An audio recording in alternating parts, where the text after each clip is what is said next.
we're wearing on our backs right now. When you hear the word mandate, run the other way. Oh yeah, it's ridiculous. How about that?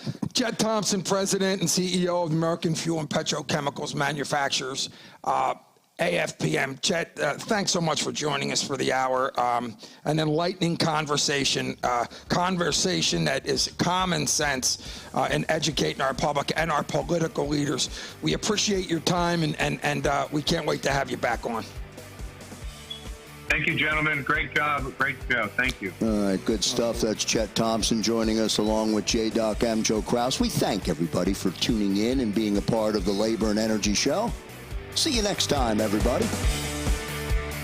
Thanks for listening to tonight's Labor and Energy Special. You can help. Call your congressperson and join the movement to push back on RINs.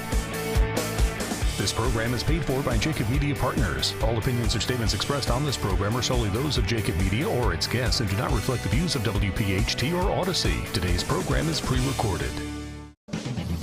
NASCAR champion Bobby Labonte here with my brother Terry and my nephew Justin. You know, every sport has its essential safety gear. For racing, we wear helmets, fire retardant suits, and Nomex gloves. For fishing, waterfowl hunting, and boating, we wear life jackets. After an intense race, there's nothing more relaxing than bass fishing. Or a little duck hunting on the lake. But we're the first ones to tell you, on the track or on the water, accidents happen fast. In a crash, there's no time to put on a helmet. And when a boater capsizes or is thrown from the boat, there's rarely time to reach a stowed life jacket. But today's life jackets are lightweight and comfortable. Fishing or hunting, they don't get in your way. That's why you won't catch a Labonte on the water without a life jacket. Don't let us catch you either. Remember, you're in command. Boat safely.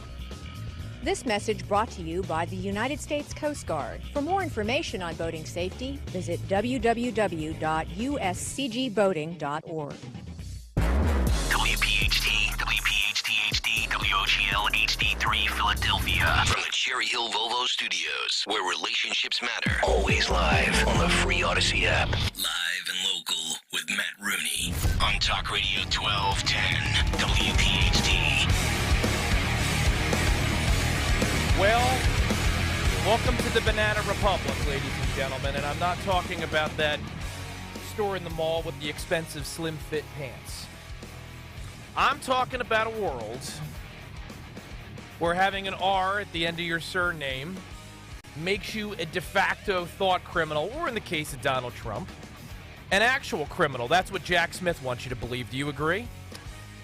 I have a feeling if you're listening to the Matt Rooney Show tonight, you probably have the ability to think independently. At least that's... well, no, Joe. Our listeners can think independently. And that's why they're here at 1210 WPHT. And we're going to prove it over the course of the next 3 hours as we dig into the Trump indictment and a whole heck of a lot more. We're frankly lucky I made it here tonight. Because global climate change, climate crisis, what is it called now, Producer Dan? Climate catastrophe? Climate crisis. Climate crisis, is that what we're going with at the moment? Sure. It's taking down overpasses left and right. That's what you were telling me on the way in tonight. Yeah. You're very concerned about it. Structural racism, too. I think that's what this is. Diversity is an old wooden ship. I know that thanks to Anchorman. I think structural racism is what we're seeing tonight in Philadelphia, and combined with the shore traffic. Oof. But that's how much I care about all of you, the listeners of the Matt Rooney Show. I still found a way to get my tail here this evening, and I'm happy to do so. And for the next 3 hours, we're going to have a heck of a lot of fun, and we're going to maybe learn something, too. 855-839-1210 is the number here at the Matt Rooney Show. If you want to call in and you want to participate, you can also head on over to the 1210 WPHT YouTube page. YouTube.com/at1210 WPHT if you want to take a look at me and see whether or not the face is as handsome as the voice. Spoiler alert, it is. You know, I will say this today. Your shirt, not as heinous today. It's actually tolerable. Yeah, I mean, this is... I like the birds. I appreciate that. I think that they're, and I'm not too up on my waterfowl, right? Water? Yeah, waterfowl. I'm saying water. Water birds. Water. Yeah, I'm from South Jersey. Water. Yeah, so I say water. Water. Yeah. Water ice. You're acting like you're acting like you're from Colorado and I'm from. I actually have a family from Colorado. We're so from the same. thank you. We're from the same part of the world. We're not. We're from different states. Jersey's like its own country. Oh, stop it. I love New Jersey. Remember, we are New Jersey. You just stop it. It's way too early in the program for this. You know, you already, although since you started it, it's a privilege, and I think anyone that listens to the Matt Rooney Show would agree, for you to be here. It's a big deal. It's a big deal for you. It's a big deal for you. Oh, it's a privilege for me to be here. Yeah. All week. For me. All week, Nick Kale is kind enough to let you kind of practice and work on your craft and prepare so that you can be your best self on Sunday night, the main show here, right, for you. And what do you say to me when I come in tonight? What's the first thing that you out of your mouth? You lost? You want help? I need a day off. I'm taking a day off. I didn't say that. Oh, and by the way, I did not say that. Let me just. No, you told me you were off. No, can I let me say my side so we're not putting words in each other's mouths? No, I'm like Jack Smith. I'm going to give you the whole indictment. You haven't gotten a chance to see it yet, and then you can respond. Okay. After I've already convicted you in the court of public opinion. Okay. So you're like, oh, but by the way, I need a day off. And, oh, you sent me too many stories tonight. There's too much content. I never said that. Yes, you did. I did not. Yes, you did. Nope. I did not say that. I didn't say we have too much. Okay, go ahead. You can defend yourself now. So you came to the door and I said, are you lost? Do you need help? And then I said, hey, by the way, I'm off on Sunday because of an obligation.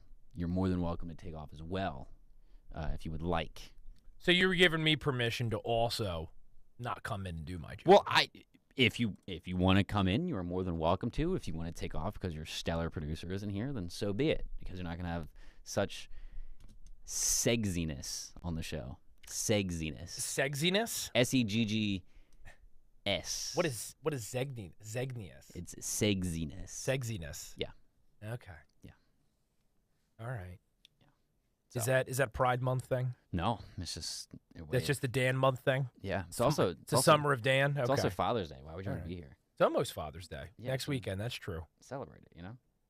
Well, because I'm planning on making next week a celebration of masculinity. I mean, I am all that is man, and I know that many young men such as yourself look up to me as an example of how to live your life. Honestly, so don't you want to spend Father's Day with me? Who was the bright one to make Father's Day in Pride Month? How dare they? How dare they? Well, hold on a second. How dare they? Father's Day came first. Father's Day came first, last I checked. I don't remember Pride Month when I was a youngster. Right, but yeah. Since it's June, Pride Month has to take priority over everything because it's June and it's Pride Month. Well, that's true. And they hung a pride flag at the White House. There's one out front. And it's out front here. Yeah, right in front of the right out front there. Yeah. Right out front. Who's flying it? Are we flying it? No, I don't know what the building across from us is, but it's right underneath the American flag. Which across it is? Sneak peek to 9:40. Yeah. I have a TikTok about that. So yeah, 9:40 is when we turn the show over to you and we let you do Twit Talk. Correct. Much against my better judgment. But at the White House, the pride flag is front and center. Right there. The American flag is flanking it. The pride flag is now our primary national flag, I guess.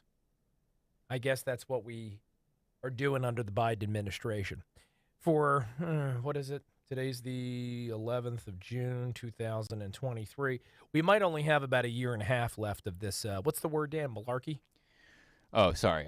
Joe Biden says it better. It's a bunch of malarkey. It's a bunch of malarkey. Yeah, we only have about a year and a half left of this malarkey, hopefully, because some Republican will unseat Joe Biden. But, you know, obviously the deep state is doing its best to make sure that doesn't happen. So we've got the Republican frontrunner, Donald Trump, running to make history, to become only the second president in U.S. history to serve a non-consecutive term in office.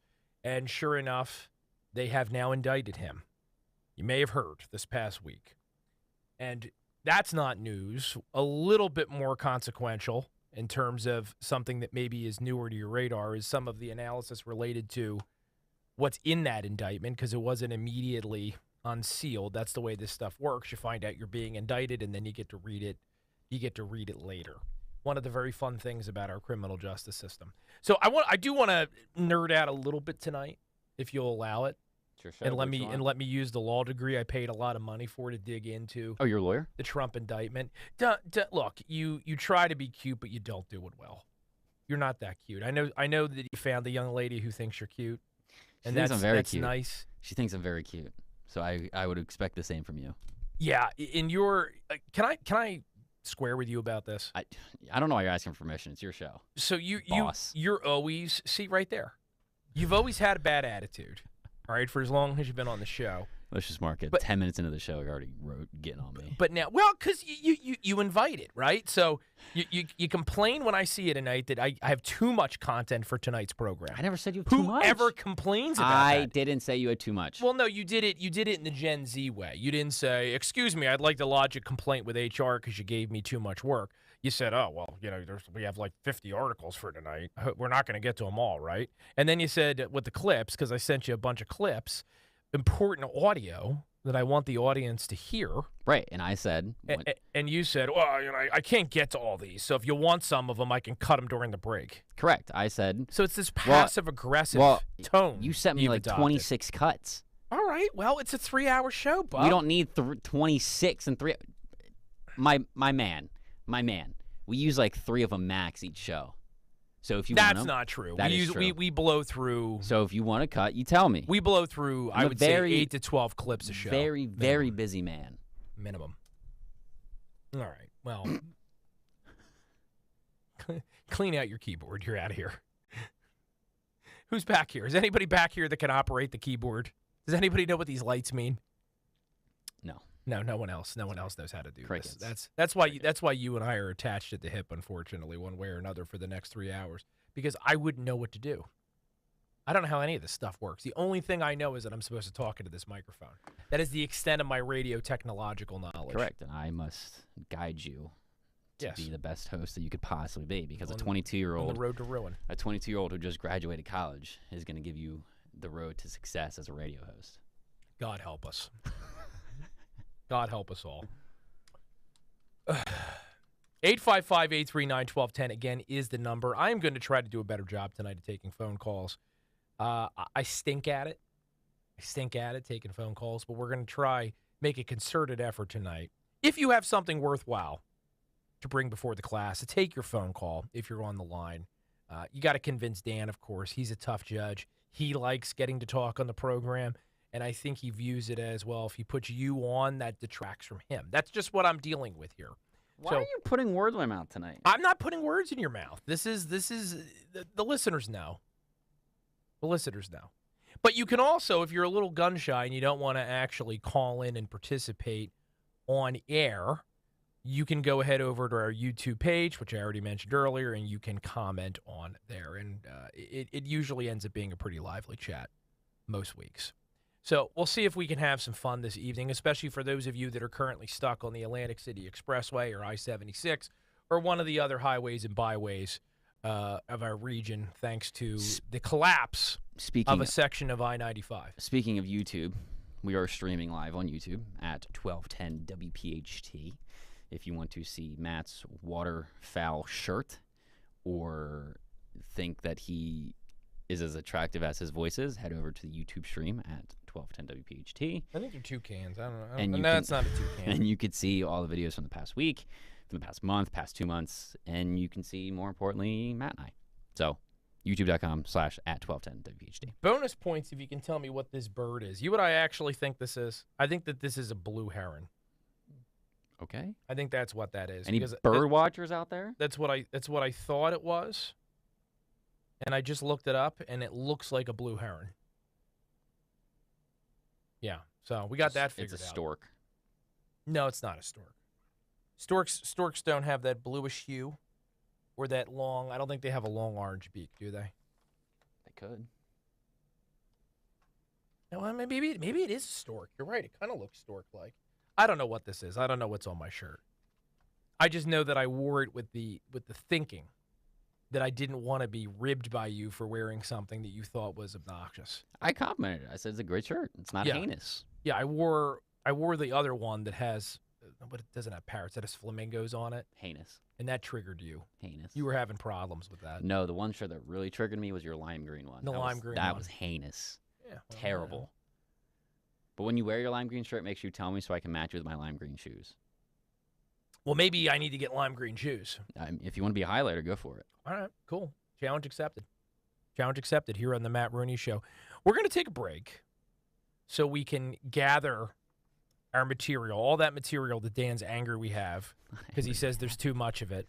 And we are going to start off tonight by diving into the Trump indictment.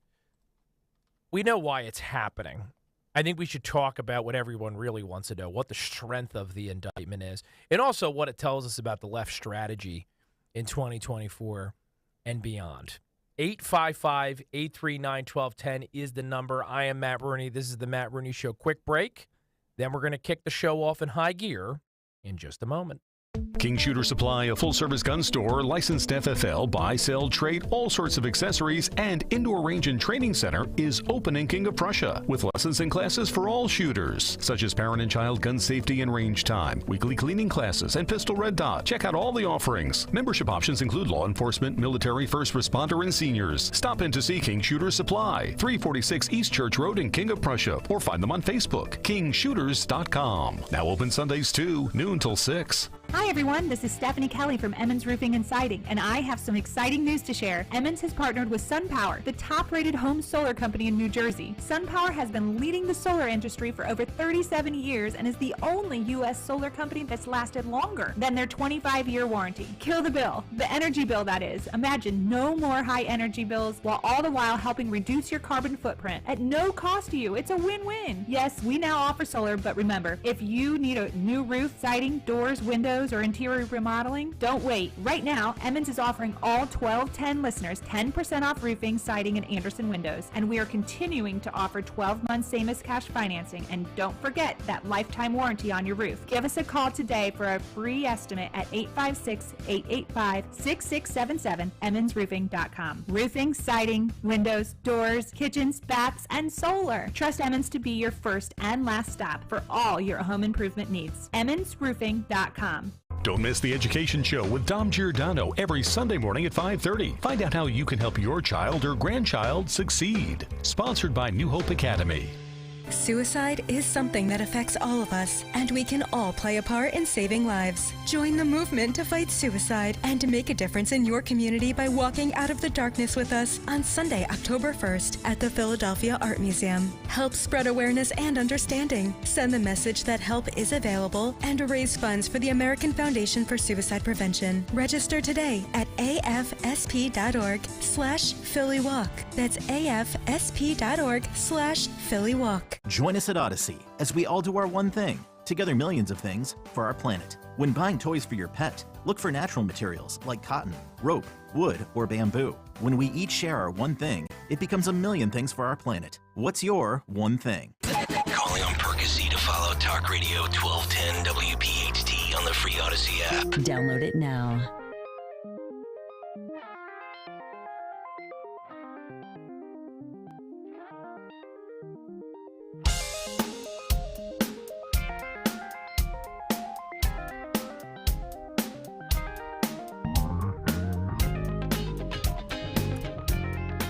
What I think we should do tonight, we should take bets, and we'll let the listeners and the viewers get in on this as well, producer Dan.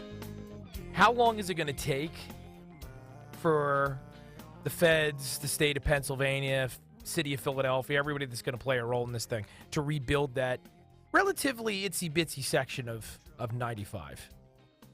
Now, keep in mind, after Hurricane Ivan last year, the Sanibel Island Causeway got taken out. Clearly a much more complicated structure, being as that it was over water and, all the obvious reasons. Ron DeSantis had that thing up and running in a week. 1 week. I have a feeling that it's going to take our part of the world a little bit longer to get its collective crap together. Well, if you want to be honest, I mean, it's Pennsylvania, it's PennDOT, so I'm going to say at least 10 years because DeKalb Pike in Montgomery County in Bluebell has been under construction for 6 bajillion years. So I don't see it being built in the next couple days. No, I'll be a grandfather. That's my bet. I might be a dad at some point. You might be. I might. That's scary. Might even be dad of 2 at that point by the time it's done. Not 1 kid, but 2 children. 2 children. From producer Dan by the time this whole thing is accomplished. I mean, I don't think it's a bad bet. It's a good chunk of the bridge that was cut out. It was. Did you see the video I did. that was posted of the guy driving over it? And I think he was in some kind of work vehicle, and you could see the dip. The thing was coming down, and he's calmly driving over it saying, I think it's a brush fire. Because, that massive forest we have growing up and around 95 in Philly, near Cottman. This city can't take any more smoke. This city and state cannot take any more smoke, so no. No. Yeah. We're having quite a week. I mean, were your lungs okay during that whole thing? Since you were a fellow Jerseyan, were your lungs okay? I was worried about you. It was a little stinky over in New Jersey. Oh, I appreciate your concern. Yeah. I do. A little stinky. It wasn't as bad as it was over here in the city of brotherly love. I mean, I was playing softball in it, so.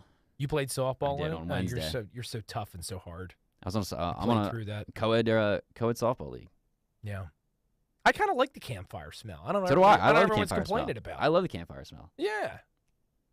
I'd make a Yankee candle out of that stuff. I also would make a Yankee candle. Yes, maybe we should actually propose that. What? First, it's our shirts. Well, we have shirts we're going to sell for the show. It's the Matt Rooney merch store. Yeah, so then we're going to make a deal with Yankee Candle, and we're going to have a special scent called, I don't know, O Canada, Trudeau's Inferno. There's options. I mean, obviously, when you do something like this, you have to have a focus group. So we'll take all of these suggestions to them and see what comes out on top. 855-839-1210.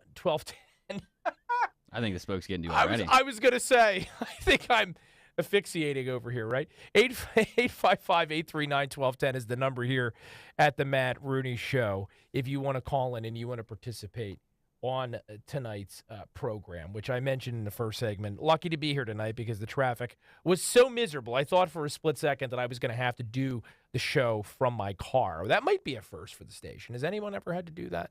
No. In station lore? No. Just pull over on the side of the road and do a show from the side. I guess theoretically I could do it from my phone. So there's a couple, right?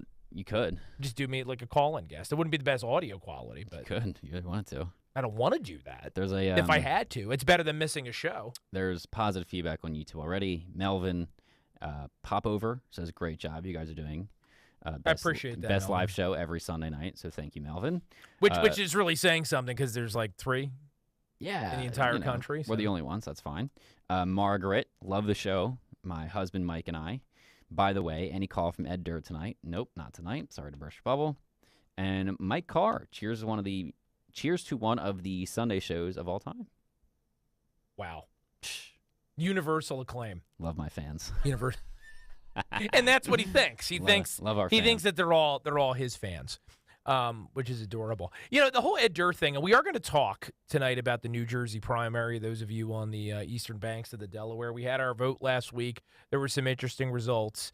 One of them, Ed Durr, reelected, which wasn't really a surprise, but he won renomination, I should say, in a landslide. I think it was like 60-40 at the end of the day, versus Beth Sawyer, his former running whip mate and assemblywoman, who came on here for an empty chair debate because Ed infamously said no. And I called into Dawn's program. You did. Actually, on Friday. They invited me to call in and talk about the primary results because I'm also the station's dedicated New Jersey political guy. Dan is the station's designated Latinx representative. You missed some titles, but yeah. Well, I didn't miss anything because I just started giving your titles. Okay. Now I'm going to stop. Okay.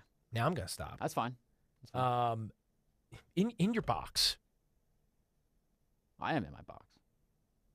It puts its lotion on the skin or it gets the hose again, Dan. Also, Secret Squirrel on YouTube wants to know, when is Matt going to fill my Love Doll order? I forgot about that from last week.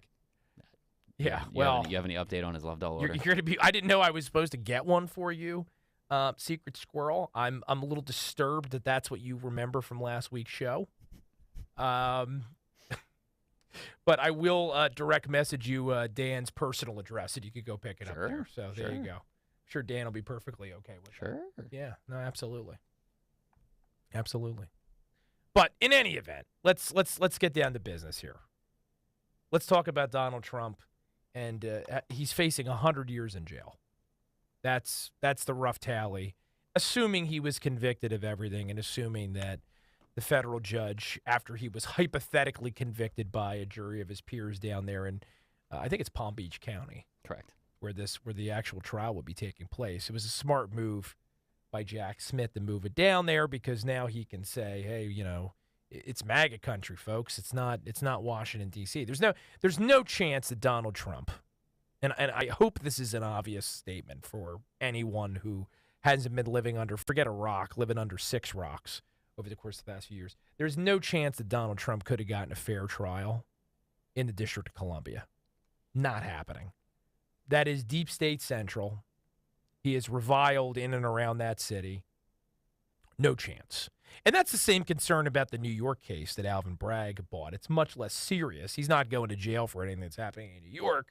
But, you know, can a prominent Republican, a conservative Republican, get a fair trial in New York City in 2023? It's an open question. And as a lawyer, I know Dan likes to bust my chops because I bring that up from time to time when it's relevant. I do have reverence for our system.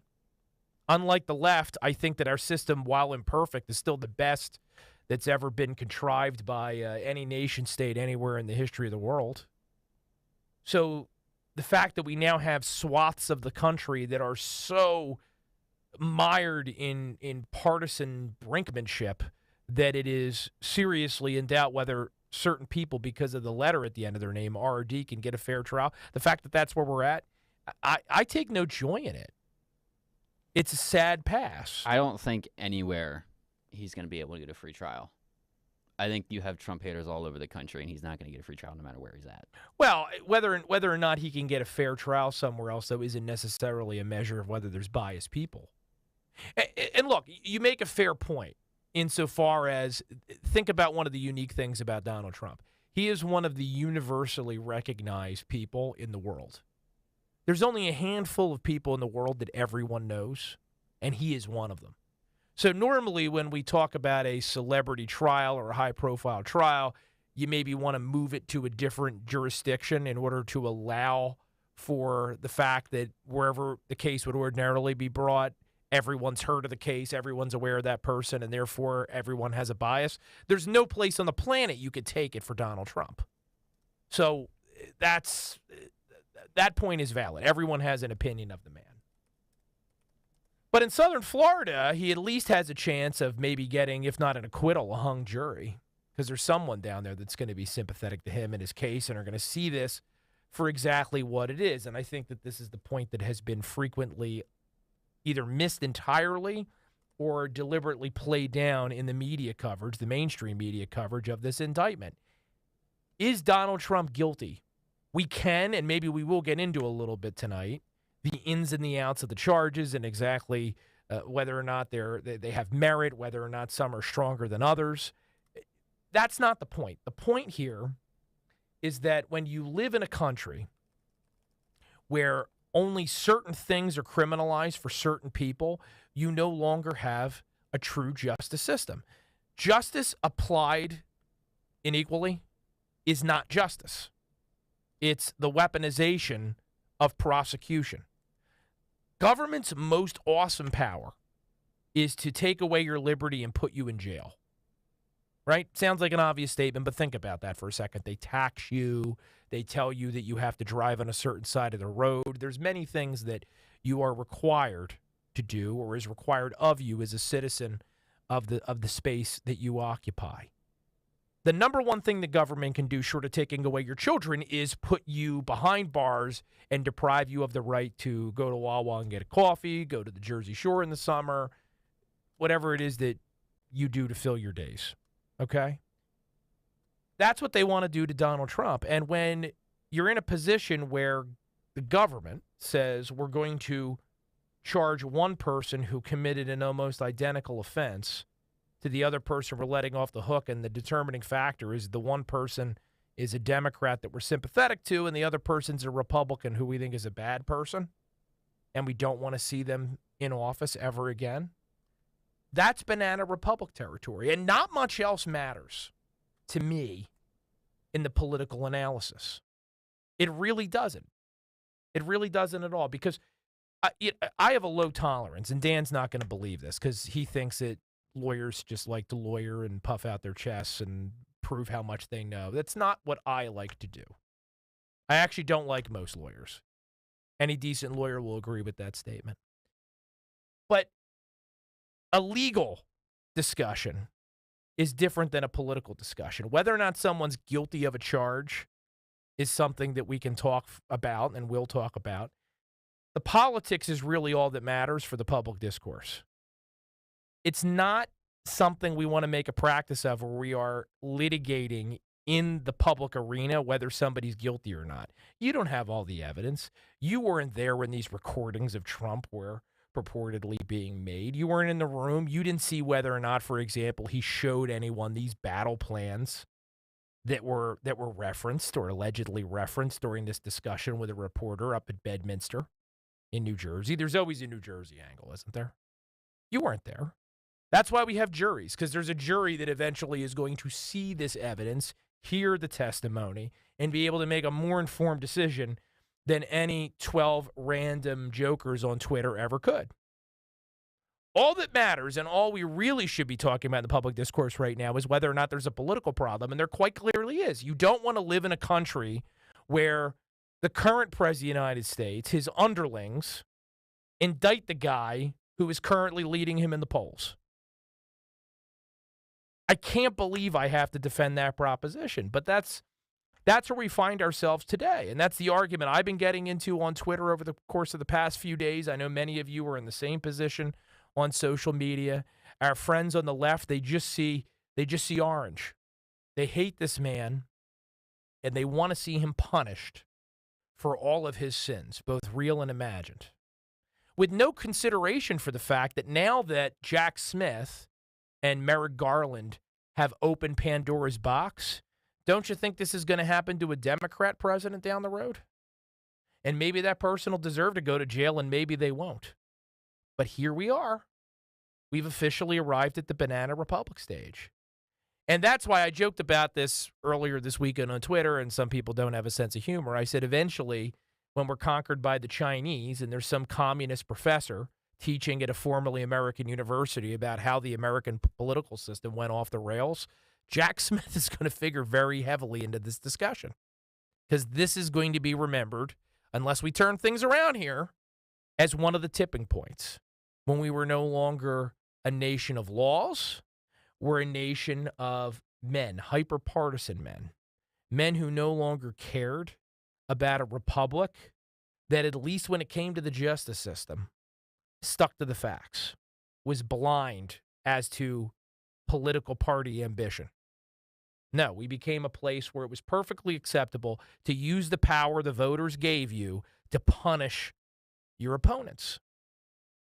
You would have hoped at some point in this process, someone in the Justice Department or the Biden administration with authority might have been able to be the adult in the room and sit up or stand up and say, listen, I hate the orange man as much as you do, but this is not a Jack we want to let out of the box.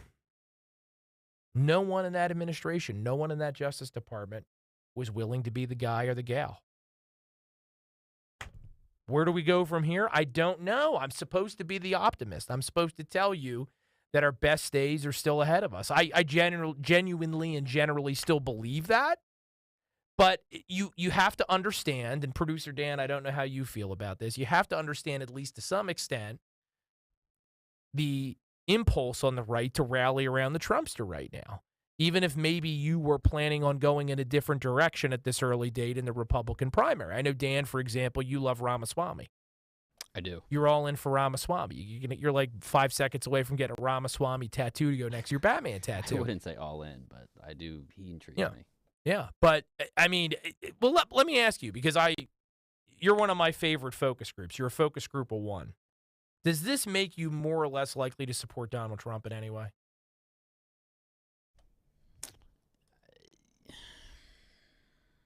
Me, no. Personally, no. I don't think my opinion about him hasn't changed. I think it might change the opinion about other people and make it seem like, oh, well, he's just a normal guy, and that if he can get arrested, then, he's an American man because he's running this country as someone who's been indicted, or if he's getting arrested, and it might look at like, oh, look at this guy. But me personally, it doesn't change my opinion about him. It doesn't change anything for you. I mean, look, I'm not a polls guy, and you know it, but I think I saw something where it's like 70% of people, it doesn't change anything for them. No, I opinions of Donald Trump are very much based. Or I think it was 70% of people had no, like, we're going to like him more, or 80% of people said it doesn't affect anything. But well, I'll give it to you. There's a CBS News poll out. Trump indictment, which concerns you more? And this is likely GOP primary voters. I don't know how they're screening for likely voters, but let's set that aside for a second. Indictment was politically motivated. 76% of likely Republican voters says that's what concerns them most. I agree with that. I think this was Rachel Maddow even said it was politicized. Yeah. Well, there you go. If everybody's favorite man cunt anchor said this is politically motivated.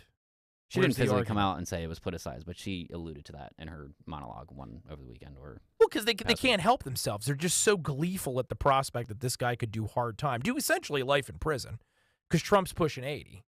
So, I mean, anything over a decade for Trump is essentially a life sentence if he lives a normal life expectancy for a guy that's a guy and also has the money that he has. If you're rich, you live a little bit longer. Fun fact. Same poll. Which concerns you more? 12%. Documents were a national security risk. Only 12%. This is Republican primary voters. Another 12% said both. So this also leads to a second set of analysis. Where is the market for Asa Hutchinson? Asa Hutchinson. Let me try that again. I'm having word-finding difficulties tonight. It's not John Fetterman here, folks. It's your old pal Matt Rooney, I promise. We didn't do a body swap. Good night, everybody. Where is the market for Hutchinson or Chris Christie or this other cadre of Trump haters that wants to try to make it go in 2024 in the Republican primary? It's just not there. There's not enough. It's not 55-45, and if it's a crowded field and they make their arguments well and raise enough money and do well enough in New Hampshire, there is no stomach. There is no stomach for someone that wants to, at the very least in this arena, and I think that's an important point to make.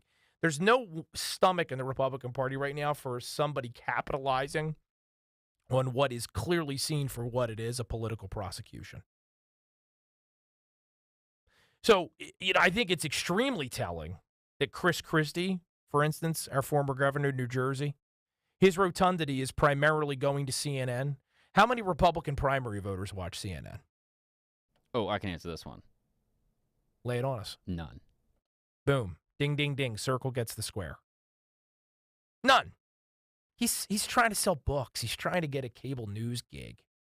He's trying to get them to pick him up in those sweet town cars that they send when you get a network gig and they bring you into the city to be interviewed. That's what Chris Christie is doing this for. I think Chris Christie just wants the unlimited food in the White House. He just wants, like, how like Trump had the red button and it brought him like Diet Coke. He wants the red button. He just wants a whole buffet. Yeah. Well, I did a because poll. He's fat. You get it? Yeah. Chris Christie in He'll baseball be here all pants. week. Tip your waitress. Chris Christie in baseball pants. Literally the best picture I've ever seen. We did a poll at my website, Save Jersey, at the end of last week. Why is Chris Christie running? What's his primary motivation? And we put a few options out there. The one that succeeded was damaging Trump, which I actually don't think is his primary motivation here. Close second, free pizza. I think damaging Trump got 36% of the vote. That's not free right. pizza got 32%. That's not right. It might be right. That's not right. I genuinely and generally trust the wisdom of the American people. So maybe they're onto something there. 855-839-1210 is the number, by the way, here on the Matt Rooney Show. Quick break, and then we'll have more on the Trump indictment when we get back in just a moment. Don't move a muscle. Let Colony Pools and Power Washing bring your home back to life this summer. Call Colony Pools right now at 302-762-2250 and let the experts power wash away the green algae and mold on your roof, your deck, and your siding. There are more identity threats than you realize. Even if you monitor your credit, only a little personal info needs to leak out, like your social security number or password, for you to become a victim. LifeLock alerts you to threats you could miss. If your identity is stolen, a dedicated U.S.-based restoration specialist will work to fix it. No one can prevent all identity theft or monitor all transactions, but everyone can save up to 25% off their first year with promo code NEWS. Go to LifeLock.com. This is Joe Cordell of Cordell & Cordell. Dads, this Father's Day, Cordell & Cordell celebrates you the entire month of June. Join us every Friday for our live webinar series, Father's Fridays. There you'll receive much useful information from our panel of speakers. To register, go to CordellCordell.com/Father's Day. Offices in Philadelphia, Radnor, and Allentown, Pennsylvania, and Mount Laurel, New Jersey. Michelle Ferreri, licensed in New Jersey and Pennsylvania. Joseph Cordell, licensed in Missouri and Illinois only. Online at CordellCordell.com. Let Colony Pools and Power Washing bring your home back to life this summer. Call Colony Pools right now at 302-762-2250 and let the experts power wash away the green algae and mold on your roof, your deck, and your siding. For a complete list of Talk Radio 1210 WPHT's contest rules, go to 1210WPHT.com/rules. Hurts, gives it off, and keeps it, and rolls down to the 2, and is he in? Yes! He let it go, and it's intercepted. It's picked up by Josh Sweat. 15, 10, 5, touchdown, Josh Sweat! Deep down the far side, and it is A.J. Brown again! Another touchdown! He steps up, he's hit, he fumbles the football, but I think he has it. Nope. Now the Eagles have it! That'll be the game! He breaks away at the 35, 30, 25, 20, 15, 10, 5. Miles Sanders, touchdown! Wow. He is firing the football, and it is caught by Devontae Smith! Great catch! Attention, air traffic control. A flock of Eagles is heading to Arizona. Ah, sweet memories. Last season was so much fun, and I believe this season will be even better. If you want your business to be part of this season's Eagles Radio Network highlight reel, email advertise@94wip.com for information. More great action is quickly approaching. Heading down the shore? Download the free Odyssey app and take us with you. Talk Radio 1210 WPHT.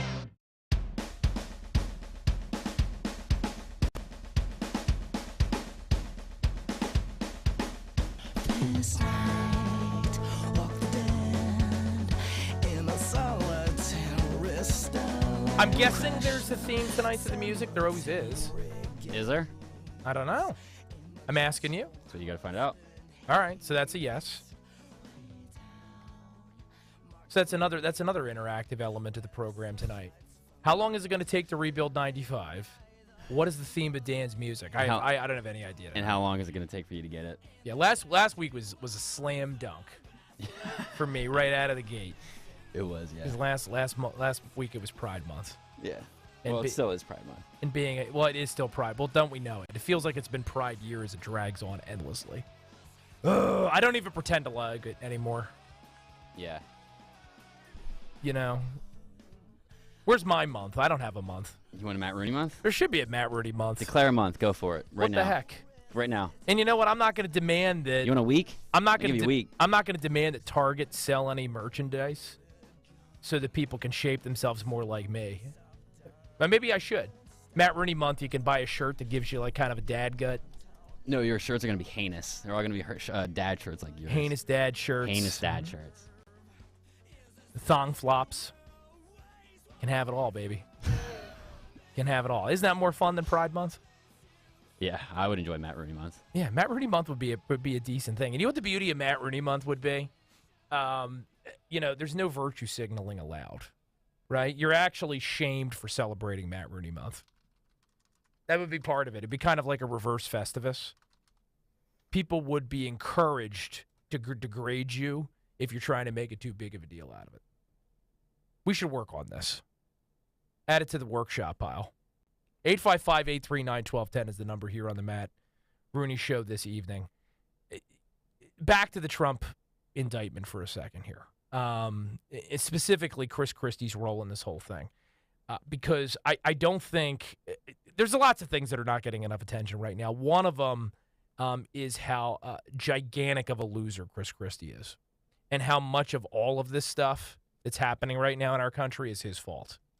I know I'm not going to get an argument from you, Dan, on this because you're not a Chris Christie fan.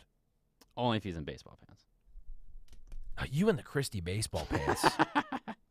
That's, most people I would imagine that are listening to this program or watching us over on YouTube have eaten dinner.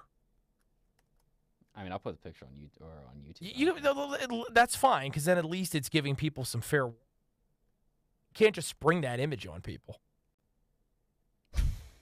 It's a lot, man. It should come with some kind of parental. You know what you should actually do? No. You should put a parental advisory right over the crotch section. No, you're not going to do that? No, I will just put it. I'm not going to put it on the stream, but okay. Yeah.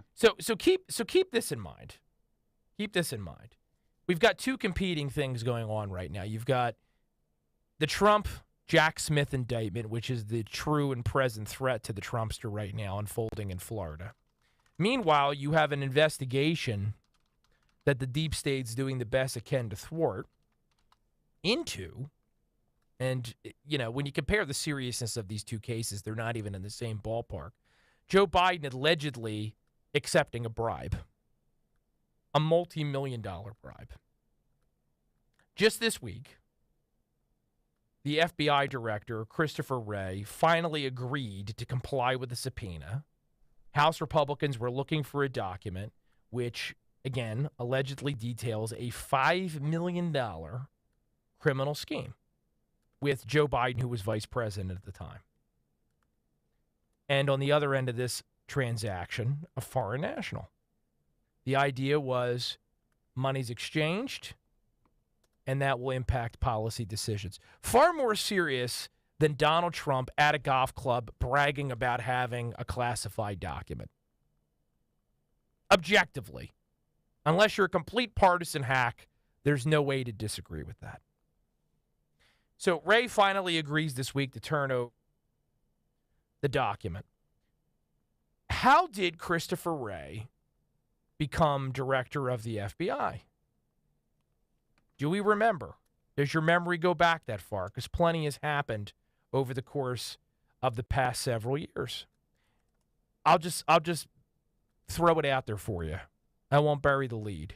Christopher Wray came into Trump's orbit because of Christopher Christie. Christopher Christie used Chris Wray as his attorney during Bridgegate, that infamous New Jersey scandal when affiliates of Chris Christie were accused of shutting down lanes to the George Washington Bridge that were up in Fort Lee, New Jersey. The reason they did it, they say, is because the mayor of Fort Lee, a Democrat at the time, wasn't going to endorse Chris Christie. That was the allegation. He was running for re-election, wanted to run up the score, and when the mayor wouldn't play ball, they came up with a fake traffic study that resulted in lots of traffic. Okay, that's Bridgegate in a nutshell. So this was 95. That resulted in a lot of traffic. Yes. No. Yeah. Right. Slightly different circumstances. Slightly different circumstances. Because what happened in 95 earlier today, Sunday morning, climate change, structural racism. Two different things, but traffic nonetheless. Structural climate change. Racist climate crisis. Yeah. You can just blame everything on the climate crisis now, right? Climate change. Yeah. It's the lefty version of the dog ate my homework. It's climate change. That's your vote, climate change? It's climate change. All right, throw up a poll. See what people have to say. So I don't like polls. We're talking about internet polls, the fun kind. I like polls. Not the air quote scientific ones that always end up being incorrect. So the fact that the Biden administration is seeing this alleged bribery scandal investigation slow-rolled, Congress wasn't able to get an opportunity to see this document until very recently, the mishandling of the Hunter Biden laptop saga, all of this nonsense that's unfolded over the course of the past several years over at the FBI happened on Christopher Wray's watch. And this is a guy who Chris Christie suggested that Donald Trump is being perfect for the role. And there's an article from Business Insider from a few years ago which took excerpts out of Chris Christie's book. You may recall he wrote a book that about 6 people purchased, and I wasn't one of them. I don't know who bought it. I'm assuming maybe he bought 6 copies himself and then handed them out on the beach or something like that. It's my best guess. But this is from Business Insider. This is purportedly a conversation between Christie and Trump. The former governor says he defended Wray from Trump's attacks. He's not really Mr. President. Christie says he told Trump. In fact, he's done a great job with the FBI. He's reshaping it, reclaiming it. He's fired all the people who were executive types in the Comey administration. Chris Wray is doing a great job for you. But that only enraged Trump further. No, he's not doing a great job, Trump replied, according to Christie. He's doing an awful job, and he's your pick. He was your pick. We know that Trump and Christie had a falling out around this time, which is the reason why Chris Christie really hates Donald Trump. So one wonders, knowing what we know about Chris Christie. Was Chris Christie trying to help Donald Trump by sending Chris Wray his way? Or is something more sinister going on here? Did Chris Christie know that Chris Wray would sink Donald Trump? There was a time when such suggestions would make you a conspiracy theorist, but the more we learn about how these deep state types operate, I don't think you can assume that Chris Christie had pure motives there. You can't at all. And so now Christie is doing the media tour for his fake presidential campaign. And again, I say that it's a fake presidential campaign because he doesn't really have any expectation of winning. There just aren't enough people out there, as we've already said on the program, who want to see Donald Trump taken down for any of the reasons that Chris Christie says he deserves to be. Didn't he run in the past 3 presidential runs? He ran in 2016. Did he not run in...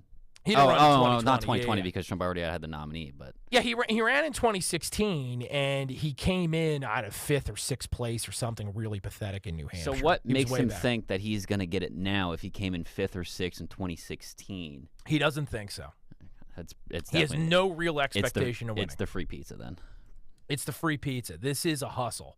And that's one of the reasons why, as a New Jersey guy that's been following Christie for 15-plus years, I think it's incumbent upon me to raise the alarm about this guy. If anything he's saying makes any sense to you, he's a grifter, which makes his recent attacks on Ivanka Trump and Jared Kushner and the rest of the Trump clan all the more hypocritical. Christie is the ultimate grifter. He endorsed Donald Trump in 2016, not because he liked him, but he thought he was going to get something out of it. Then when Donald Trump did not like the selections he was making for his administration, a la Chris Wray, Trump said, you know what, Chris, thanks, but no thanks. You're no longer in the inner circle. He is now turned on Trump, and he's trying to build a media career for himself out of criticizing Donald Trump and accusing him and his family of being grifters, when Christie is engaged in the exact same behavior. That recent, I think we covered it on one of our recent programs, that speech he gave in New Hampshire recently was incredible, talking about how you should only support someone for president who's willing to admit they were wrong. I was wrong about Donald Trump. He knew who Donald Trump was when he endorsed Donald Trump in 2016. He just didn't care when it was working for him. And then when it stopped working for Chris Christie, he stopped carrying water for Donald Trump. So if that doesn't tell you all you need to know about the character of the former governor of New Jersey, I don't know what else you need to hear. And we're probably going to talk more about Chris Christie in the weeks and months ahead, including we need to talk about some of his dealings with the South Jersey Democrat machine. Republicans in New Jersey, specifically South Jersey, have been doing quite well recently.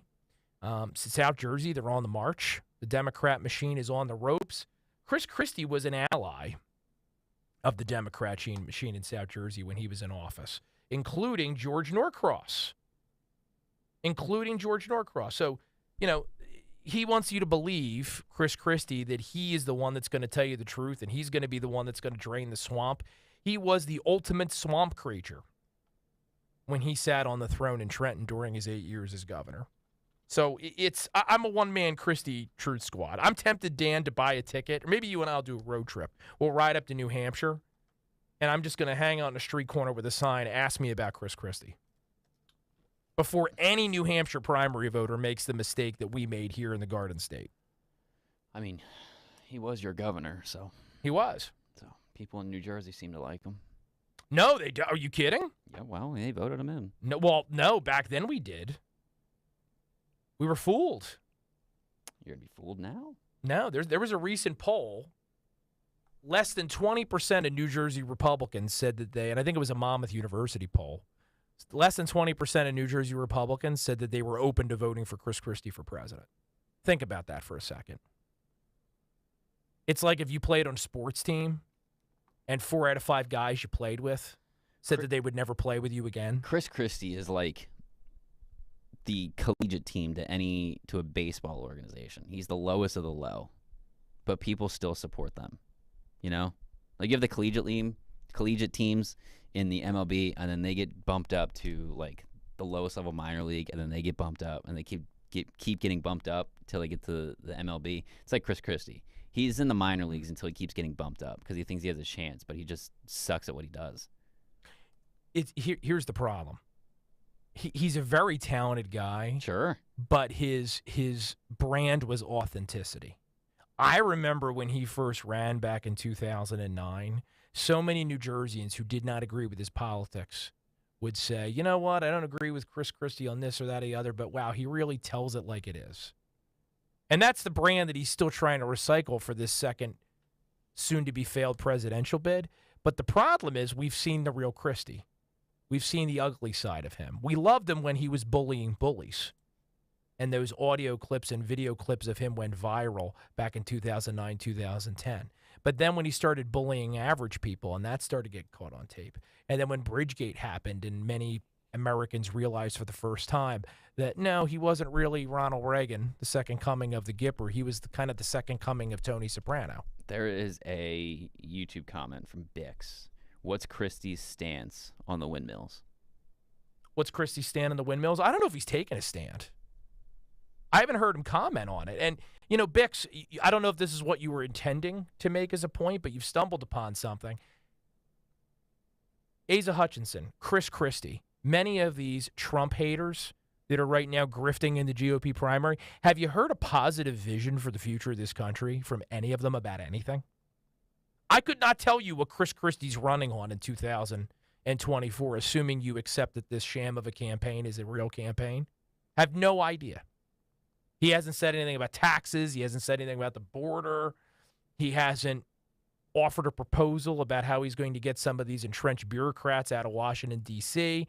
Haven't heard anything about energy exploration from Chris Christie and how we're going to tackle inflation. Nothing.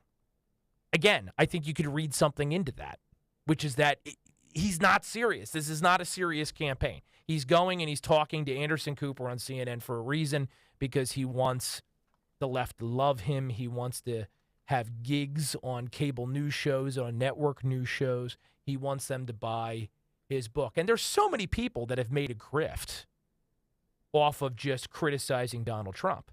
There's a whole industry of Trump haters out there. Like Mary Trump, Trump's niece. Wasn't she engaged? Actually, I got to find that. I got to find that article. Some other Trump hater, they recently teamed up and they're doing some kind of joint business enterprise. You can't make this stuff up. And if you pay even just the slightest bit of attention, you can see them all for who they are. Because these Trump charges are... We'll get a little bit more into it in the second hour. The first hour's already flown. Actually, I have a general question before we go on break. You have a general question? A genuine question before we go on break. I'll allow it. Go ahead. Do you think Christie would actually make a good president if it was, or do you think now is just not the time? Because I just saw an article saying that he should have ran in 2012. He should have run in 2012, yeah. Do you think he would actually be a good president if he got elected? No. No, right, there's the answer to that question. No, I don't think he'd be a good president. Because he's a triangulator. He doesn't have any core beliefs. And as we saw in New Jersey, The only thing that matters to Chris Christie is the advancement of Chris Christie. He will make a deal with anyone. He will agree to any accommodation, even when the morality of the accommodation is suspect, to serve Christie Inc. He is a fat Bill Clinton with a New Jersey accent. That's Chris Christie in a nutshell. I did not have sexual relations with that woman. Yeah, except in this case, we're not talking about a woman. We're talking about like Beach a bag Bells. of hamburgers from White Castle. 855-839-1210 is the number here. Did I answer your question? Margaret on YouTube also wants to know, Chris Christie, well, it's not really wants to know, but Margaret, Chris Christie also had bariatric surgery several years ago? Bariatric surgery. Bariatric, and then she said instant fail. Yeah, he had that thing where you get the stomach band. I believe that's the procedure he had. Yeah. Actually, maybe that's what happened in 95. Maybe the band snapped. Yeah, okay. And hit one of the pillars. I don't know. Look, I'm not a scientist. I'm not an engineer. I'm just trying to piece this together. Okay, yeah. Again, 855-839-1210 is the number, or you can head on over to the YouTube page, youtube.com/@1210WPHT. We will be back in just a moment with hour number 2 and Atlantic County Republican Chairman Don Purdy. You're not going to want to miss it. Sit tight. Do you have 3 ex-wives and your current trophy wife wants a life insurance policy 3 times the size of the policies you had to purchase for your previous mistakes?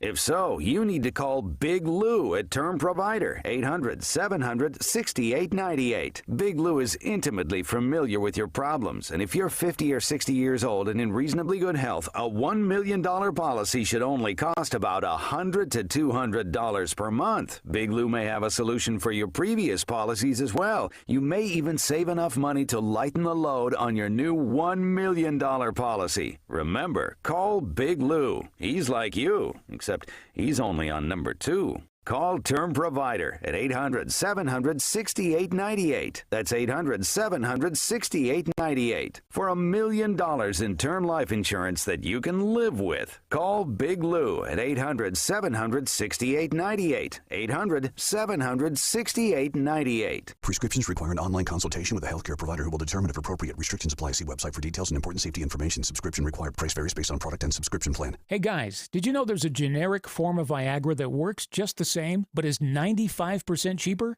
And you can get it online? Just go to 4hims.com/joy. Through Hims, you'll get a free medical consultation, discreet shipping if prescribed, a 100% online process, and trusted generic alternatives to the name brands at up to 95% off. That's right, get generic for Viagra, the same active ingredient as brand name Viagra, but for 95% less. It's the same medication, still prescribed by a licensed medical provider, but with zero copay, no expensive appointments, and no awkward face-to-face conversations. To start your free online visit, you need to go to this exclusive address, 4hims.com/joy. That's 4hims.com/joy for your free online visit. FORHIMS.com/JOY. WPHT, WOGL HD3 Philadelphia. From the Cherry Hill Volvo Studios, where relationships matter. Always live on the free Odyssey app. Live and local with Matt Rooney. On Talk Radio 1210 WPHT. Our boy Dom Giordano beat us to it, producer Dan. He's got a poll up. 95 will be returned to normal by Labor Day, Halloween, Thanksgiving. Another date is leave. Okay, but how often or how long ago was that tweeted? 20 minutes. We beat him to it. We didn't post it, but Did we we? beat him to it, yeah. I guess you're probably right. We didn't post it. It doesn't matter if it doesn't get posted. We still beat him. You're a Gen Zer. You should know that. Exactly. It's not online. It didn't happen. Correct. That's the slogan of your generation. There's no digital footprint. I have to ask you something about something else that's being posted here too. But let's welcome everybody back to the Matt Rooney Show on 1210 WPH2 for our numero dos of unparalleled conservative broadcasting, which we deliver to you for 3 hours every Sunday night here on 1210 WPHT. No one does it better than we do, hands down. I know that's. I was going to say it's a humble brag. It's actually not very humble, but I don't care. No one does it as good as us. No one does it. Nobody does it quite like no one does we it do. as You laugh, correct. you cry. There's only one Matt Rooney Show, and it's right here. That's right. Only on 1210 WPHT. You might find a pale imitation somewhere. You're never going to get a 22-year-old Gen Z Latinx cisgendered male producer anywhere else. It was real. It was so hard to find one. Yeah. For you. I went to the Latinx Gen Z cisgender producer store, and there was only 2. Yeah. And the other one looked more malnourished than you. Well, they're producers. They're making ends meet. We don't get a lot. We get scraps. I have to eat out of the trash can. Who was it that proposed and made a meme that we was it Minnie? Yeah, it was Minnie.